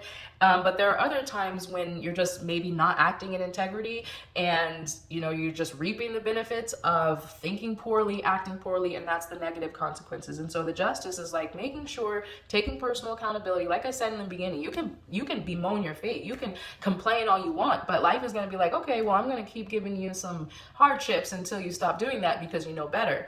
So I'm seeing this as the Three of Wands combined with these energies as part of your strengths. This is about like being ready to manifest something. That the 5D. The 5D is like, it's here now. It's not something that we're creating. It's an already. And it's like we're right on the edge of moving into alignment with being aware of that consciousness. And like I said, the Knight of Cups, you're a walking bodhisattva, a walking Christ. That means you are constantly on the verge of creating 5D. And we can't see it like the Moon card. We can't see it necessarily. It's going to take time for the physical to reflect the spiritual, as it always does. But with understanding that life is working in your favor and understanding that sometimes it's out of your control. There's a lot of unknowns. There's a veil between spirit and matter. So there's things happening you can't understand, you can't fully comprehend until they manifest. And then you temper that, you combine that with the energy of making sure you're taking personal accountability and responsibility for your thoughts, feelings, and actions every day. Then you're going to manifest something beautiful no matter what it is. And so that's part of your strength. Whether you know that or not, it's something that you can offer the world through your example as you continue to move into that and anchor that energy. I'm going to get one more card for your strength. What does Spirit want you to know? We have 6 of Pentacles and 10 of Cups.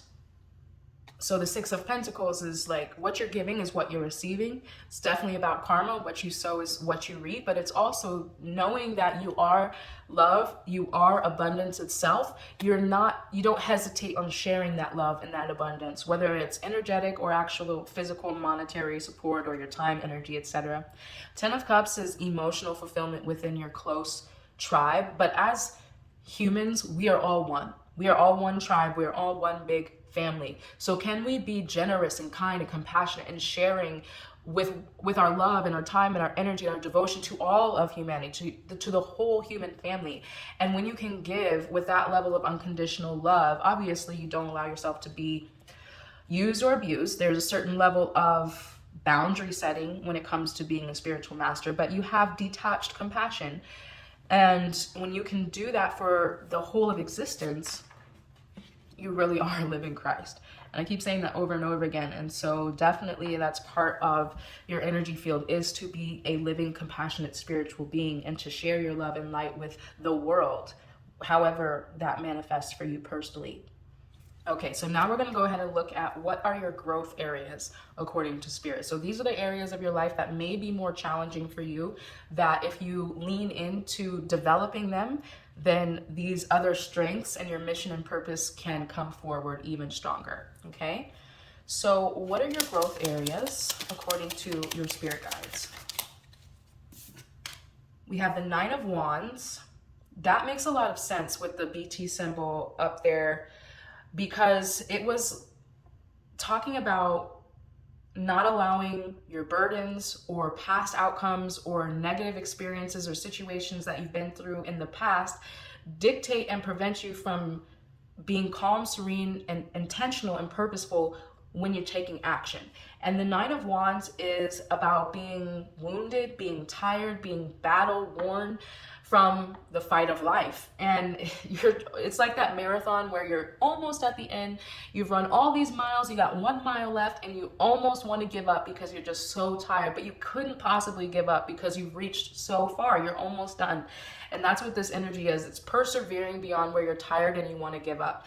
And so I see this as sometimes you might look at life as a challenge or a burden. And so part of a lot of this, if you've made it this far up until this reading, you're probably like, I'm not that. Life is actually pretty hard for me and I don't meditate or deep breathe as much as I should. I might complain a little bit too much.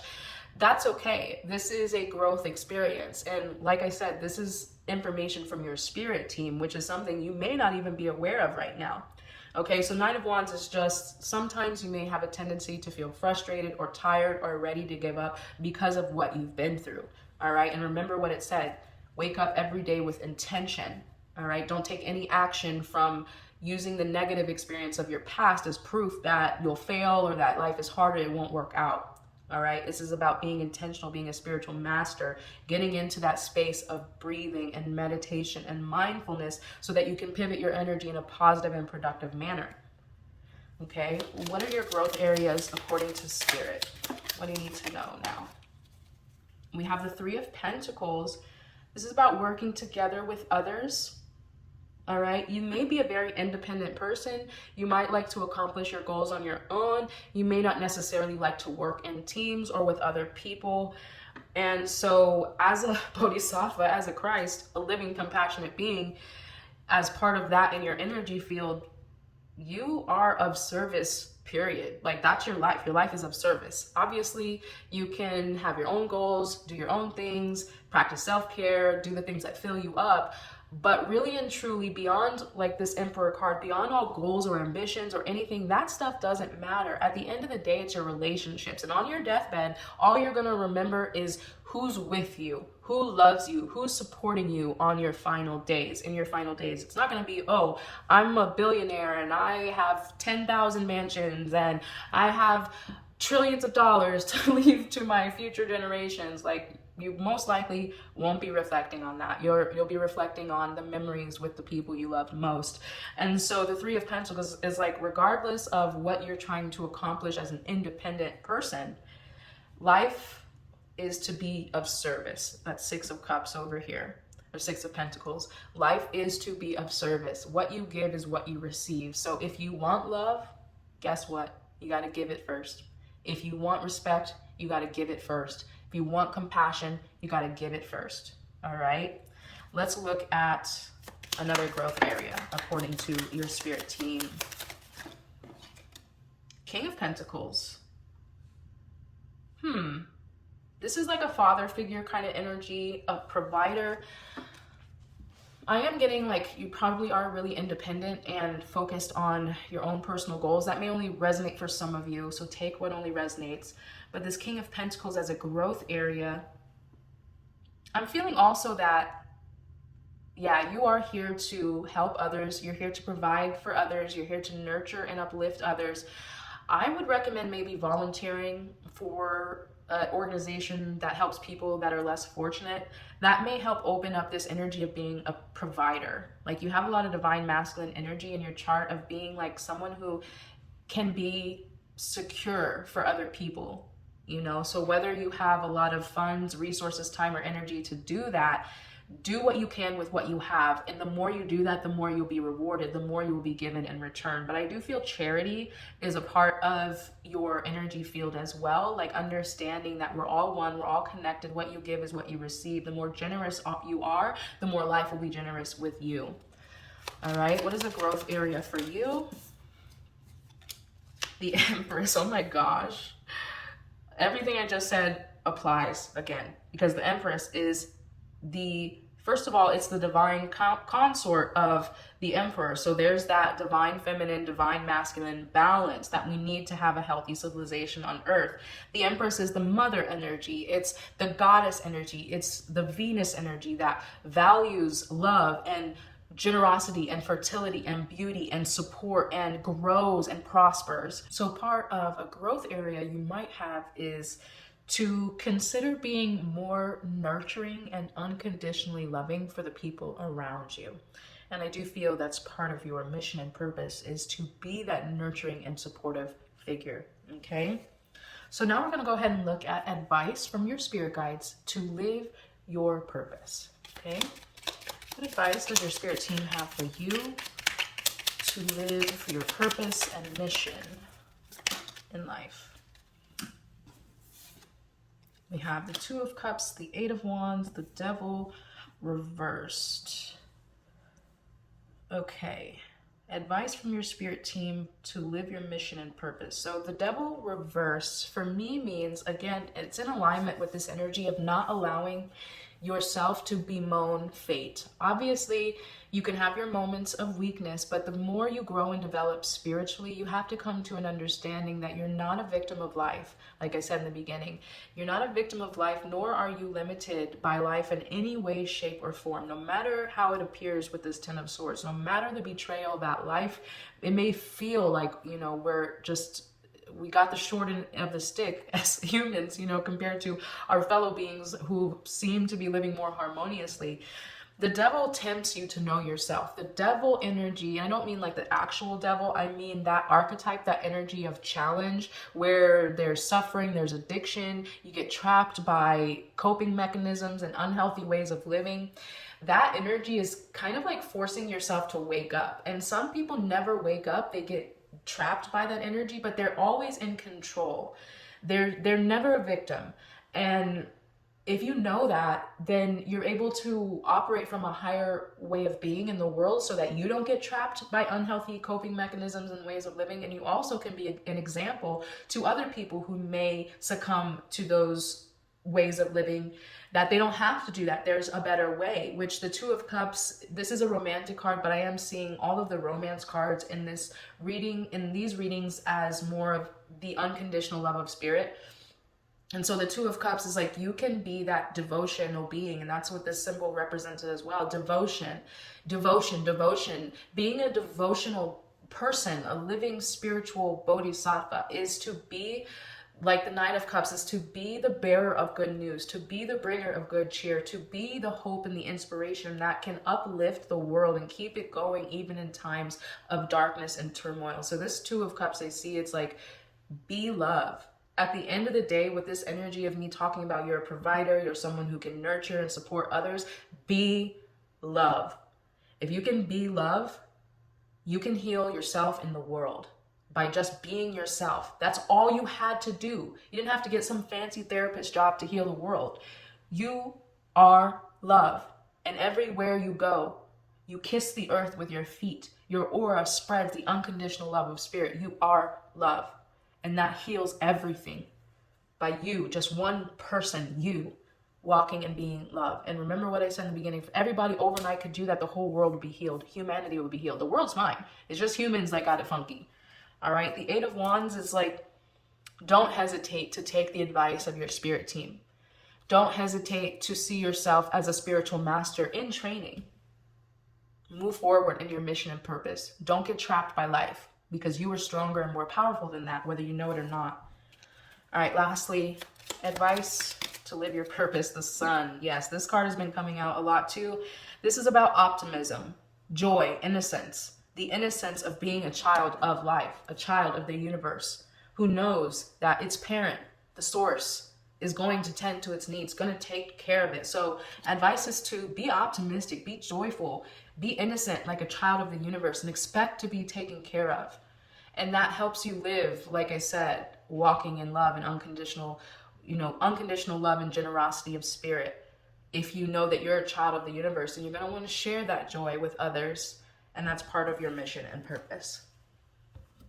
All right, beautiful soul. Finally, we're going to get an action oracle card to see what step you can take right now to begin to embody this energy. Okay, advice from your spirit team. What can you do right now to embody this energy?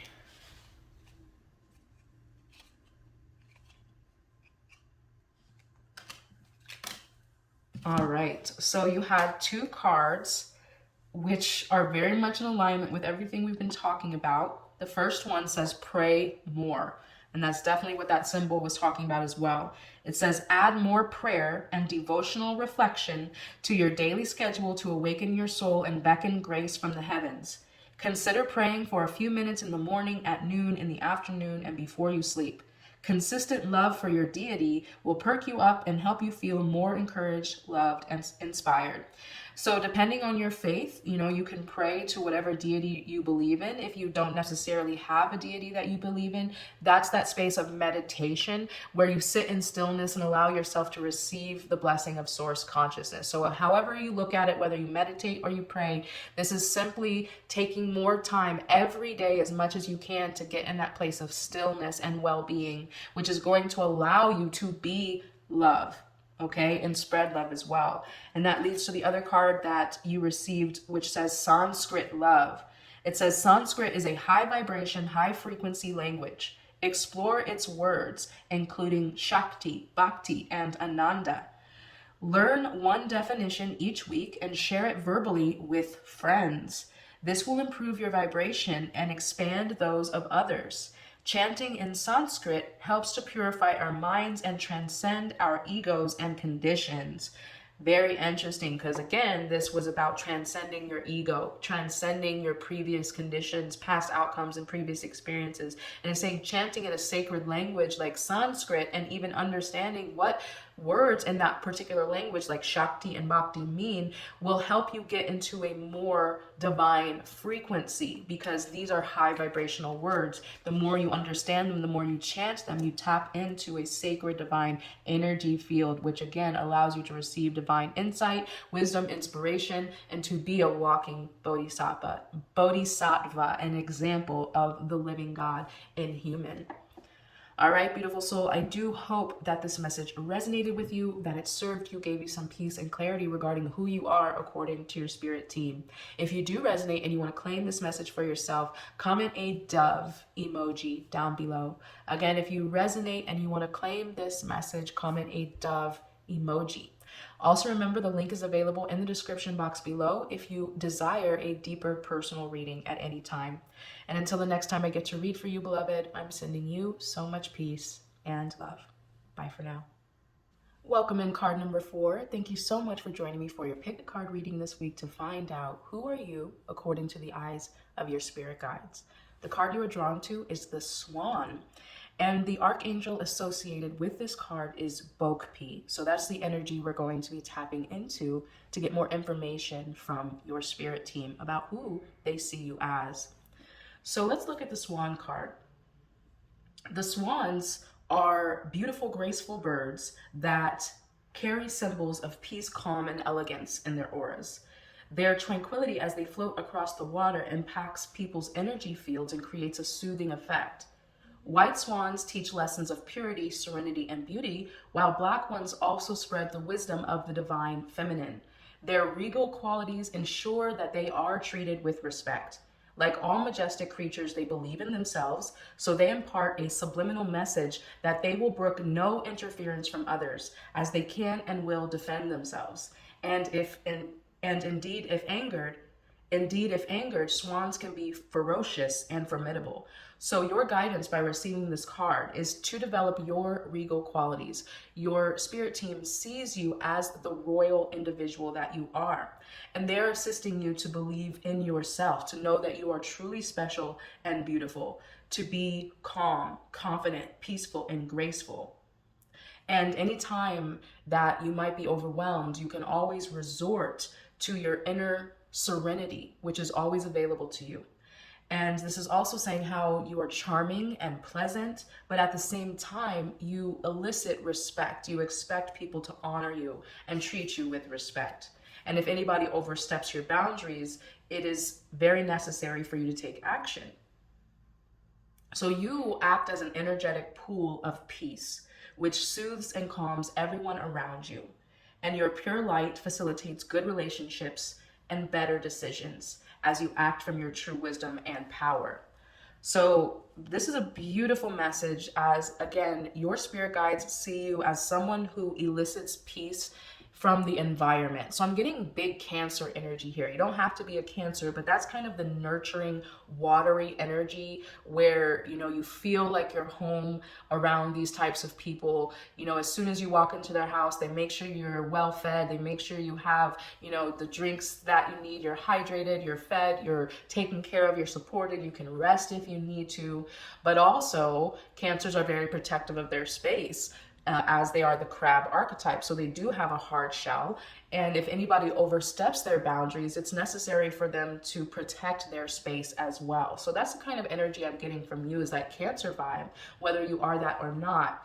That again, your mission and purpose, part of who you are here on the earth, is to be that energy of nurturing, serenity. You elicit calm and peace in your aura, but then you're also an example of how boundaries are necessary in order to protect yourself against the people or situations who may overstep your kindness and take it for weakness. So next I want to look at the symbol on the stone you were drawn to and further this message of who you are according to spirit. This symbol is called Citrius, and it represents vitality, vibrance, youthfulness, bliss, soul expansion. It says your exuberance will attract both light and shadow, reflections of all that cloak your soul, which definitely reminds me of the swan right away, because it said the white swan represents purity, the black swan represents divine feminine. So the black and the white, the light and the shadow are necessary reflections of your soul. This symbol says that operating at a high frequency and with an expanded vibration, you are becoming the embodiment of love and light. Feeling the depth of your vitality, you might feel feisty or uncontrollably enthused, as if having discovered the fountain of eternal youth. Be intentional, careful, and specific with what you desire during this time. You might be surprised to receive everything you want, plus everything that is tangentially connected to what you want. This might feel overwhelming or confusing. With so much flow, you might spin out of control at times or make decisions not fully aligned with your nature. This too shall pass. If you pivot and regroup, you will most certainly recover. Even if you exhaust yourself, you are too supported to falter or fail. To preserve your alignment and momentum, remember to pause, breathe deeply, and ground yourself. Be mindful of your old habits and seek to improve upon them. You are pure resilience, imbued with divine love and magic. Look within and live with great joy and resolve during this time. Celebrate yourself and what is coming your way. Unless your ego becomes inflamed or you forget your virtues, nothing can stop you. So be unstoppable. Even in the grips of challenging karma, you will feel held, nourished, and comforted. If you remain devotional, faithful, honest, and earnest, you will transcend faster than others believe possible. Vitality is in your bones. Stay in the present moment, be loving and proactive, and you will continue to attract miracles. So this symbol is simply suggesting, as part of the swan energy as well, that you may at times elicit both serenity and awe and respect from others, but through your knowing of self, you might also elicit some shadow behaviors or negative experiences as well.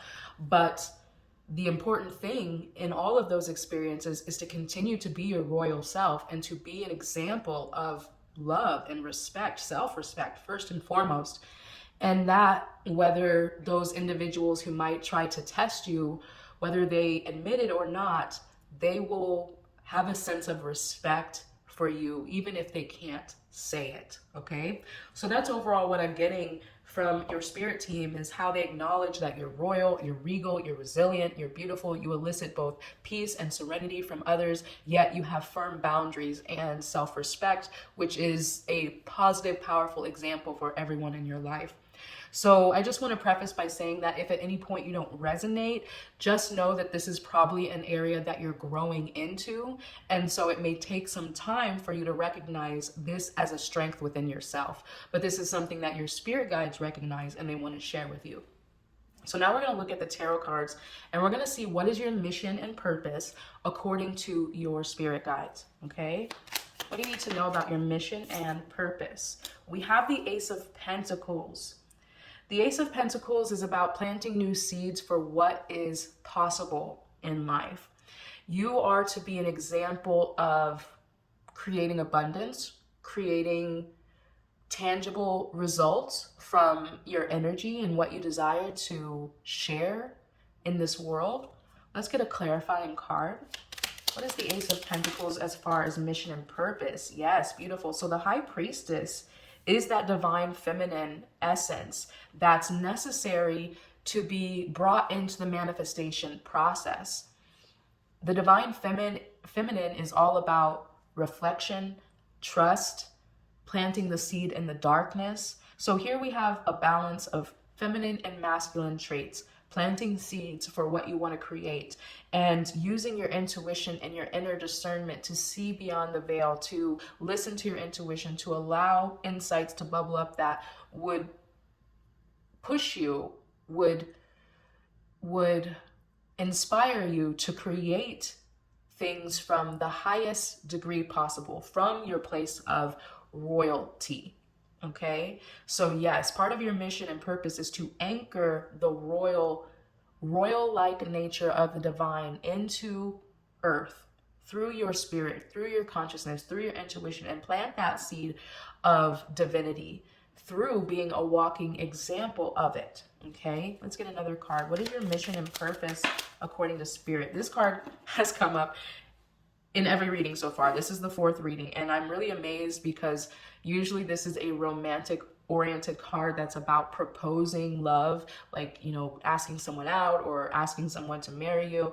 However, what I'm seeing this as is almost like the unconditional love of spirit that you have the capacity, and everyone who is drawn to this readings today, whether it's 1 or 4 or anyone in between, all of you are messengers of spirit. You are bringers of love, whether you know that or not. By being drawn to this reading, you are more spiritually inclined to understand those deeper, personal, spiritual truths that may not be readily obvious. And so by at least being conscious of them, you're able to bring that love into the world, even through your own consciousness, through your own beingness, like the swan, demonstrating grace and majesty as part of this Knight of Cups, bringing the good news of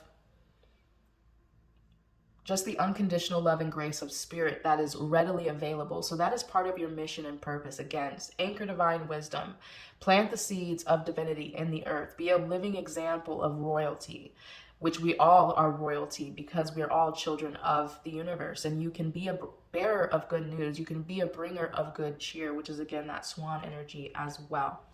Let me get another card related to your mission and purpose. What is your mission and purpose according to your spirit team? We have the 4 of Pentacles. Okay, so definitely an energy of grounding, stability, bringing the energy of the divine into the earth, into physical matter. The 4 of Pentacles is about, usually it's about feeling financially secure, having enough, but I see this as a spiritual security, which is that majesty.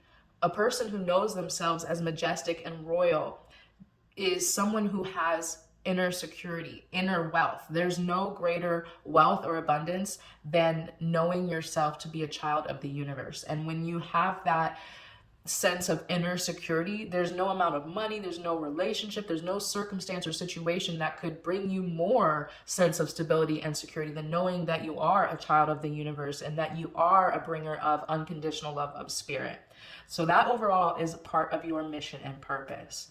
So now we're going to look at what are your strengths according to your spirit team. So again, these may not be strengths that are obvious to you at this time. They may be areas that you can grow into, but they are what your spirit guides see as your strong points. Okay? What are your strengths according to spirit? We have the Temperance. That is beautiful. The Temperance is about balance. It's about peacefulness. And it's also about navigating the challenges of life by taking the middle path. So this is like, you're not overwhelmed by seeking out pleasure or seeking out positive situations. You're not even overwhelmed by the negative experiences or try to avoid them. You just walk the middle path and understand that challenges and pleasurable experiences are both necessary, and they both prepare you for who you are meant to be. You can't have one without the other, and one is not better than the other. They are both valuable. And so by being an example of just, yes, it's serenity. If I could sum up this card in one word, it would be serenity. And that's part of the energy of the swan, is that you float on the waters, right? And this person has 1 foot in the water. You float on the water, and everyone who sees your presence, just like the swan, is instantly has a transmission of peace by being in your presence. And that is the energy of Temperance as well. So you are a walking embodiment of peace. You are a walking embodiment of healing and balance and well-being, which comes from being centered, being self-reflective, knowing oneself, knowing the universe, trusting the universe. Okay? What are your strengths according to spirit? We have the 3 of Swords. Interesting. This card also came up, I believe, in card 2 here. But the 3 of Swords is part of your strength. I see this as being able to deal with heartbreak, deal with painful endings and loss in a balanced and peaceful way, which you are able to transmit that energy of healing to others who may have a harder time through the grief process, no matter what they've lost, whether this is a relationship or a job or a house or a circumstance. You're able to transmit this energy of peace, which allows others to heal from loss much faster. Okay? What are your strengths according to spirit? Perfect. The star pretty much describes everything I just said about helping others overcome loss with ease and grace, because the star is about hope and inspiration and faith and renewal after a period of darkness. So you are an inspiration, you are a light. And interesting, on both these cards, they have 1 foot on land and 1 foot on water, and also the energy of pouring from cups. All right, so on here they're pouring from one cup into the other. Here they're taking water from the lake and pouring it onto the land. So we have this energy again. Remember I said this Cancerian theme of water and nurturance and the swan energy. So I really, as a side note for me personally, I want to look into the symbolism on the temperance and the star card and see how they are intrinsically connected, because I'm just noticing for the first time how similar these energies are. But ultimately, the balance and the peacefulness and the healing that one can develop through centeredness, deep breathing, and meditation on the temperance is what allows an individual to have faith and hope and inspiration for positive experiences in the future, because they know that loss is necessary, but it's not a permanent experience. You know, sometimes we lose things, sometimes we gain things, but if we can stay in the middle, then we don't get overwhelmed by loss, we don't get overwhelmed by gain. We're able to have hope and faith because we know we've overcome things in the past, we will overcome things in the future. And so that's your energy as far as your strength and how you can help people navigate loss and change with hope, faith, and balance and peace. Okay, let's ask this again.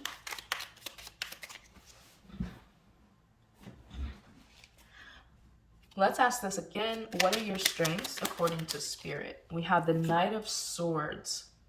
Knight of Swords is about moving quickly. It's sometimes an impulsive energy, but I am getting the sense that you're able to help people move through pain and challenges in a way that they don't remain stuck. Like I said earlier, the Knight of Swords, it's like just moving quickly. You don't stay stagnant or stuck. Any ideas that come, you act on them and you move. So I am getting this sense like you help move other people through situations that are painful much faster than they would on their own. Okay? So let's go ahead and look at what are your growth areas, okay? Well, these are some areas that may be more challenging for you, and if you tap into these areas and develop them, then the strengths may come out and your mission and purpose may be more readily available to you to live if you haven't yet fully resonated with this as part of your life experience, okay? So again, let's look at your growth areas according to Spirit. We have the Empress. So this is bringing out your nurturing qualities. Oh my gosh, look at this card. There's a swan. There's a swan on this card. Oh my gosh, look at that. That's unbelievable. Okay, so I love these cards because they look at the reverse perspective, so what's behind the individual instead of what's in front of them. So the Empress is an unconditionally loving energy. So again, with this Knight of Cups, it's part of your mission and purpose is to share the unconditional love of Spirit, to be a nurturer, again, that Cancer energy, to have respect for all life, which promotes healing and growth and abundance. And so that's a growth area for you. Like I said, you may not know that these are your strengths, or this is your mission, or this is how you're seen according to Spirit. And so maybe you can be selfish at times. We're all selfish at times, but maybe you don't understand like how selfless you're meant to be, to the degree that you still nurture yourself and take care of yourself and have boundaries and don't allow yourself to be used. However, open up more to your ability to share the unconditional love of Spirit, which is going to nurture you. It's going to allow more abundance and generosity in your life. The more generous you are with others, the more generous Spirit will be with you. Okay? So let's look at this question again. What are your growth areas? Wow, we have the Three of Pentacles, which definitely confirms what I just said, that your growth area may be understanding how entwined helping other people is to your emotional fulfillment and your mission and purpose and what you're here to do. So again, you know, when I say selfish, I don't necessarily mean like you don't care for other people or you don't, support other people or that you don't consider other people. What I mean by having a selfish tendency is a better word might be independent. Like you may relate to being independent and maybe more focused on what you individually want to accomplish in the world and not so focused on how you can serve others and how you can serve other people's goals and work together to help them achieve it. But that's definitely something that's a part of your mission, and it is a growth area here because the Three of Pentacles is all about working as part of a team to reach a common goal. So we have here nurturing and supporting others through unconditional love. We have working with others to reach a common goal as part of growth areas for you, okay? So let's look at this question again. What is a growth area for you according to Spirit? We have the Six of Wands.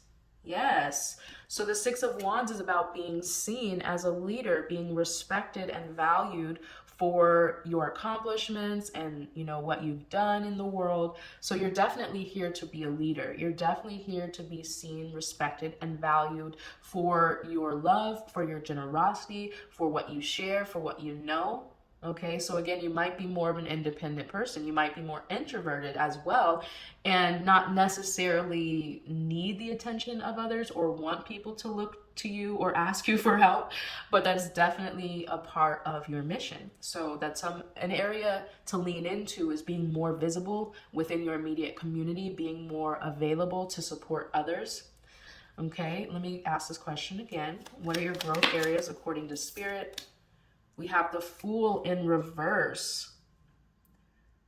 The Fool in reverse. I'm almost saying this as don't walk alone because this is an energy of taking a leap of faith. But what I'm really seeing is how this person, there's no other people in this card besides there's the dog, right?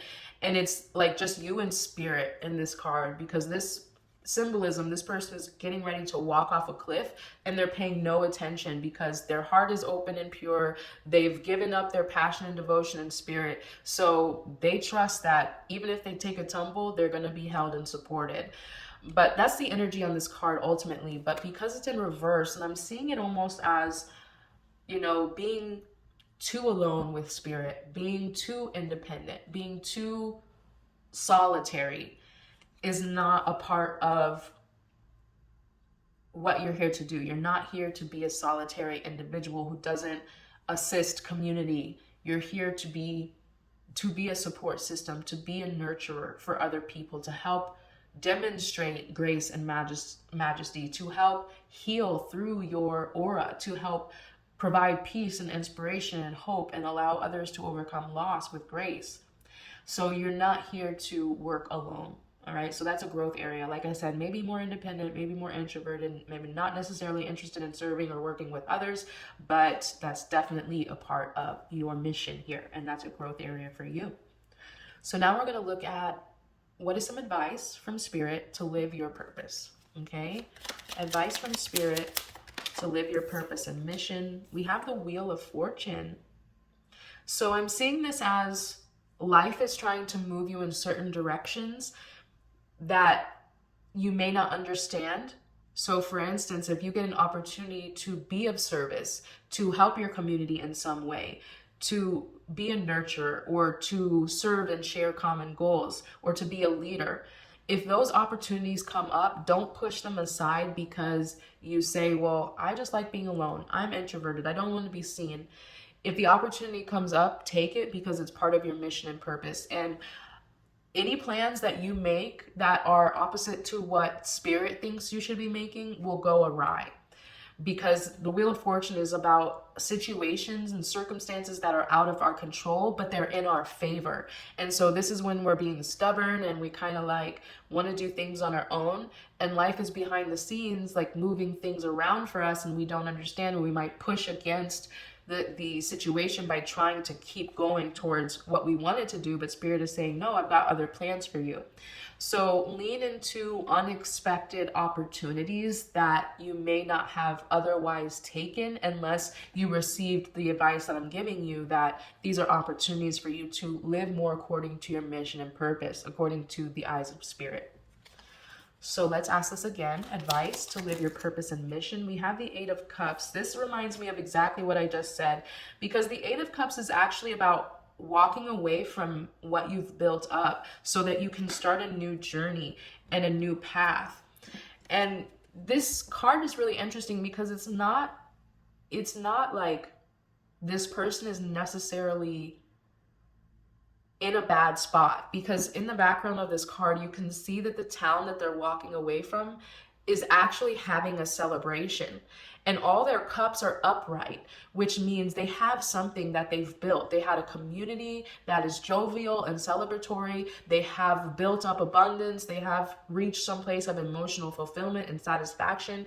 But now at this juncture, this person is no longer satisfied by their community, what they've built, and now it's time for them to start a hero's journey so that they can reach some other place, that they can become more in alignment with their spirit and what they're here to accomplish. So this definitely reminds me of this other card. What I was saying is, like, if there are unexpected opportunities to do something completely new that you would have never done unless you got this advice, I totally recommend taking it, because your life might be satisfactory. You might have, a good community around you, or for instance, if you're introverted, you just might like being in your own space, in your own bubble. You're kind of satisfied with what you're doing. Maybe you have a job that's okay. It doesn't, make you miserable. You go to work, you do your thing. And so, but that's stagnancy is the word that's coming up. It's like, even though you might be satisfied by the status quo of your life, you may have reached a plateau. And if you don't decide to pivot when Spirit gives you opportunities, then you will be stagnant, and that stagnancy will lead to apathy and depression and, not being satisfied by your situation later on. So if you get the opportunity to pivot, then it's a good idea to take it before you reach a place where Spirit is like, okay, it's a tower moment. We're taking everything away because you didn't move when I said move, okay? So let's look at this again. Advice to live your purpose and mission from your Spirit team. We have the Page of Cups. So the Page of Cups is about being a dreamer, being sensitive, being open to the possibilities, like really dreaming big and knowing that anything is possible as well. So I definitely see this as a furtherance of the same message from the Eight of Cups to the Page of Cups. So walking away from the status quo in life in order to dream bigger, to imagine what is unimaginable, almost like achieving the impossible. But in order to achieve the impossible, you at least have to start dreaming about what is possible and start moving in that direction. But it starts with that juicy energy of, just sitting with what would I do if I could do anything? If anything was possible for my life, what would I do? Instead of just being like, yeah, I'm happy where I am and I don't necessarily need to change. It's time. It's time to open up to something deeper for yourself that will allow you to share the unconditional love of Spirit in a way that is part of your core mission here.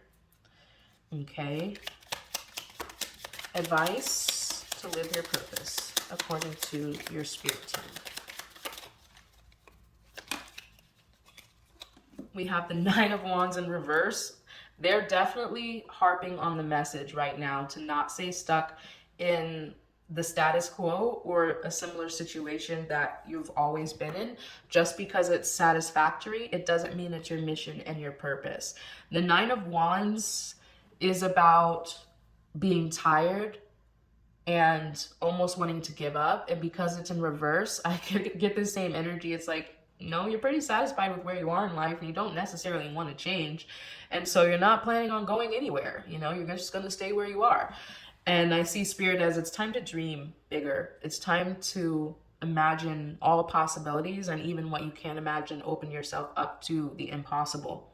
And if you don't allow life to bring you unexpected opportunities and to move forward in that direction where what spirit thinks is necessary, then at some point, you will experience a tower moment. It's the way life removes stagnancy. Life does not like stagnancy. Nature abhors stagnancy because, like, for instance, if water is stagnant, it's dead and it's cannot be ingested. It's toxic at that point. So everything needs to keep moving, flowing, and evolving.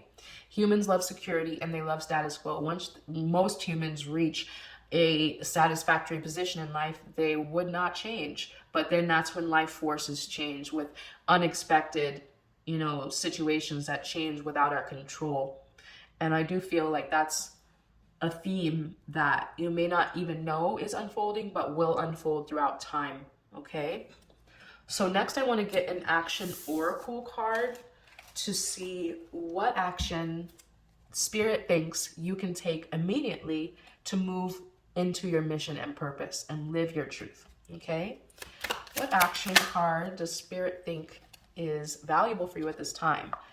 Now it says enthusiasm, which I think is so funny because this symbol, which also looks like wings, mind you, I thought that was really resonant, but this symbol was talking about exuberance and vitality. Okay, so definitely a part of your energy is to embody the enthusiasm, the vitality of spirit.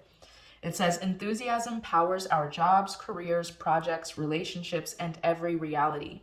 Why else do bees work so hard? Offer pure enthusiasm to the world today, and it will return to you, manifested in myriad ways. When we show our unbridled joy, we thrive, flow, improve our health, and raise the vibrations of everything around us. Wow. So that's exactly what the Swan card was about. Is like just by being in your presence, you raise the vibration of others around you. And to continue to do that, the way you're doing that is through your enthusiasm, through your exuberance, through your joy. And it's that joy and vitality and enthusiasm that powers anything worth achieving in life. And so that is definitely part of an action you can take right now, is to continue to tap into your unbridled joy, to continue to tap into your inner vitality and enthusiasm, to be a light of love for the world. And if that's difficult for you, that's definitely a growth area as well. Okay? All right, beautiful soul. I do hope that this message resonated with you, that it gave you a sense of peace and clarity. If you do resonate and you want to claim this message, comment a swan emoji down below. Again, if you resonate and you want to claim this message, comment a swan emoji. Also remember to like this video, subscribe if you haven't already, and if you are inclined to receive a deeper personal reading, the link is available in the description box to book that for yourself at any time. And until the next time I get to read for you, I'm sending you so much peace and love. Bye for now.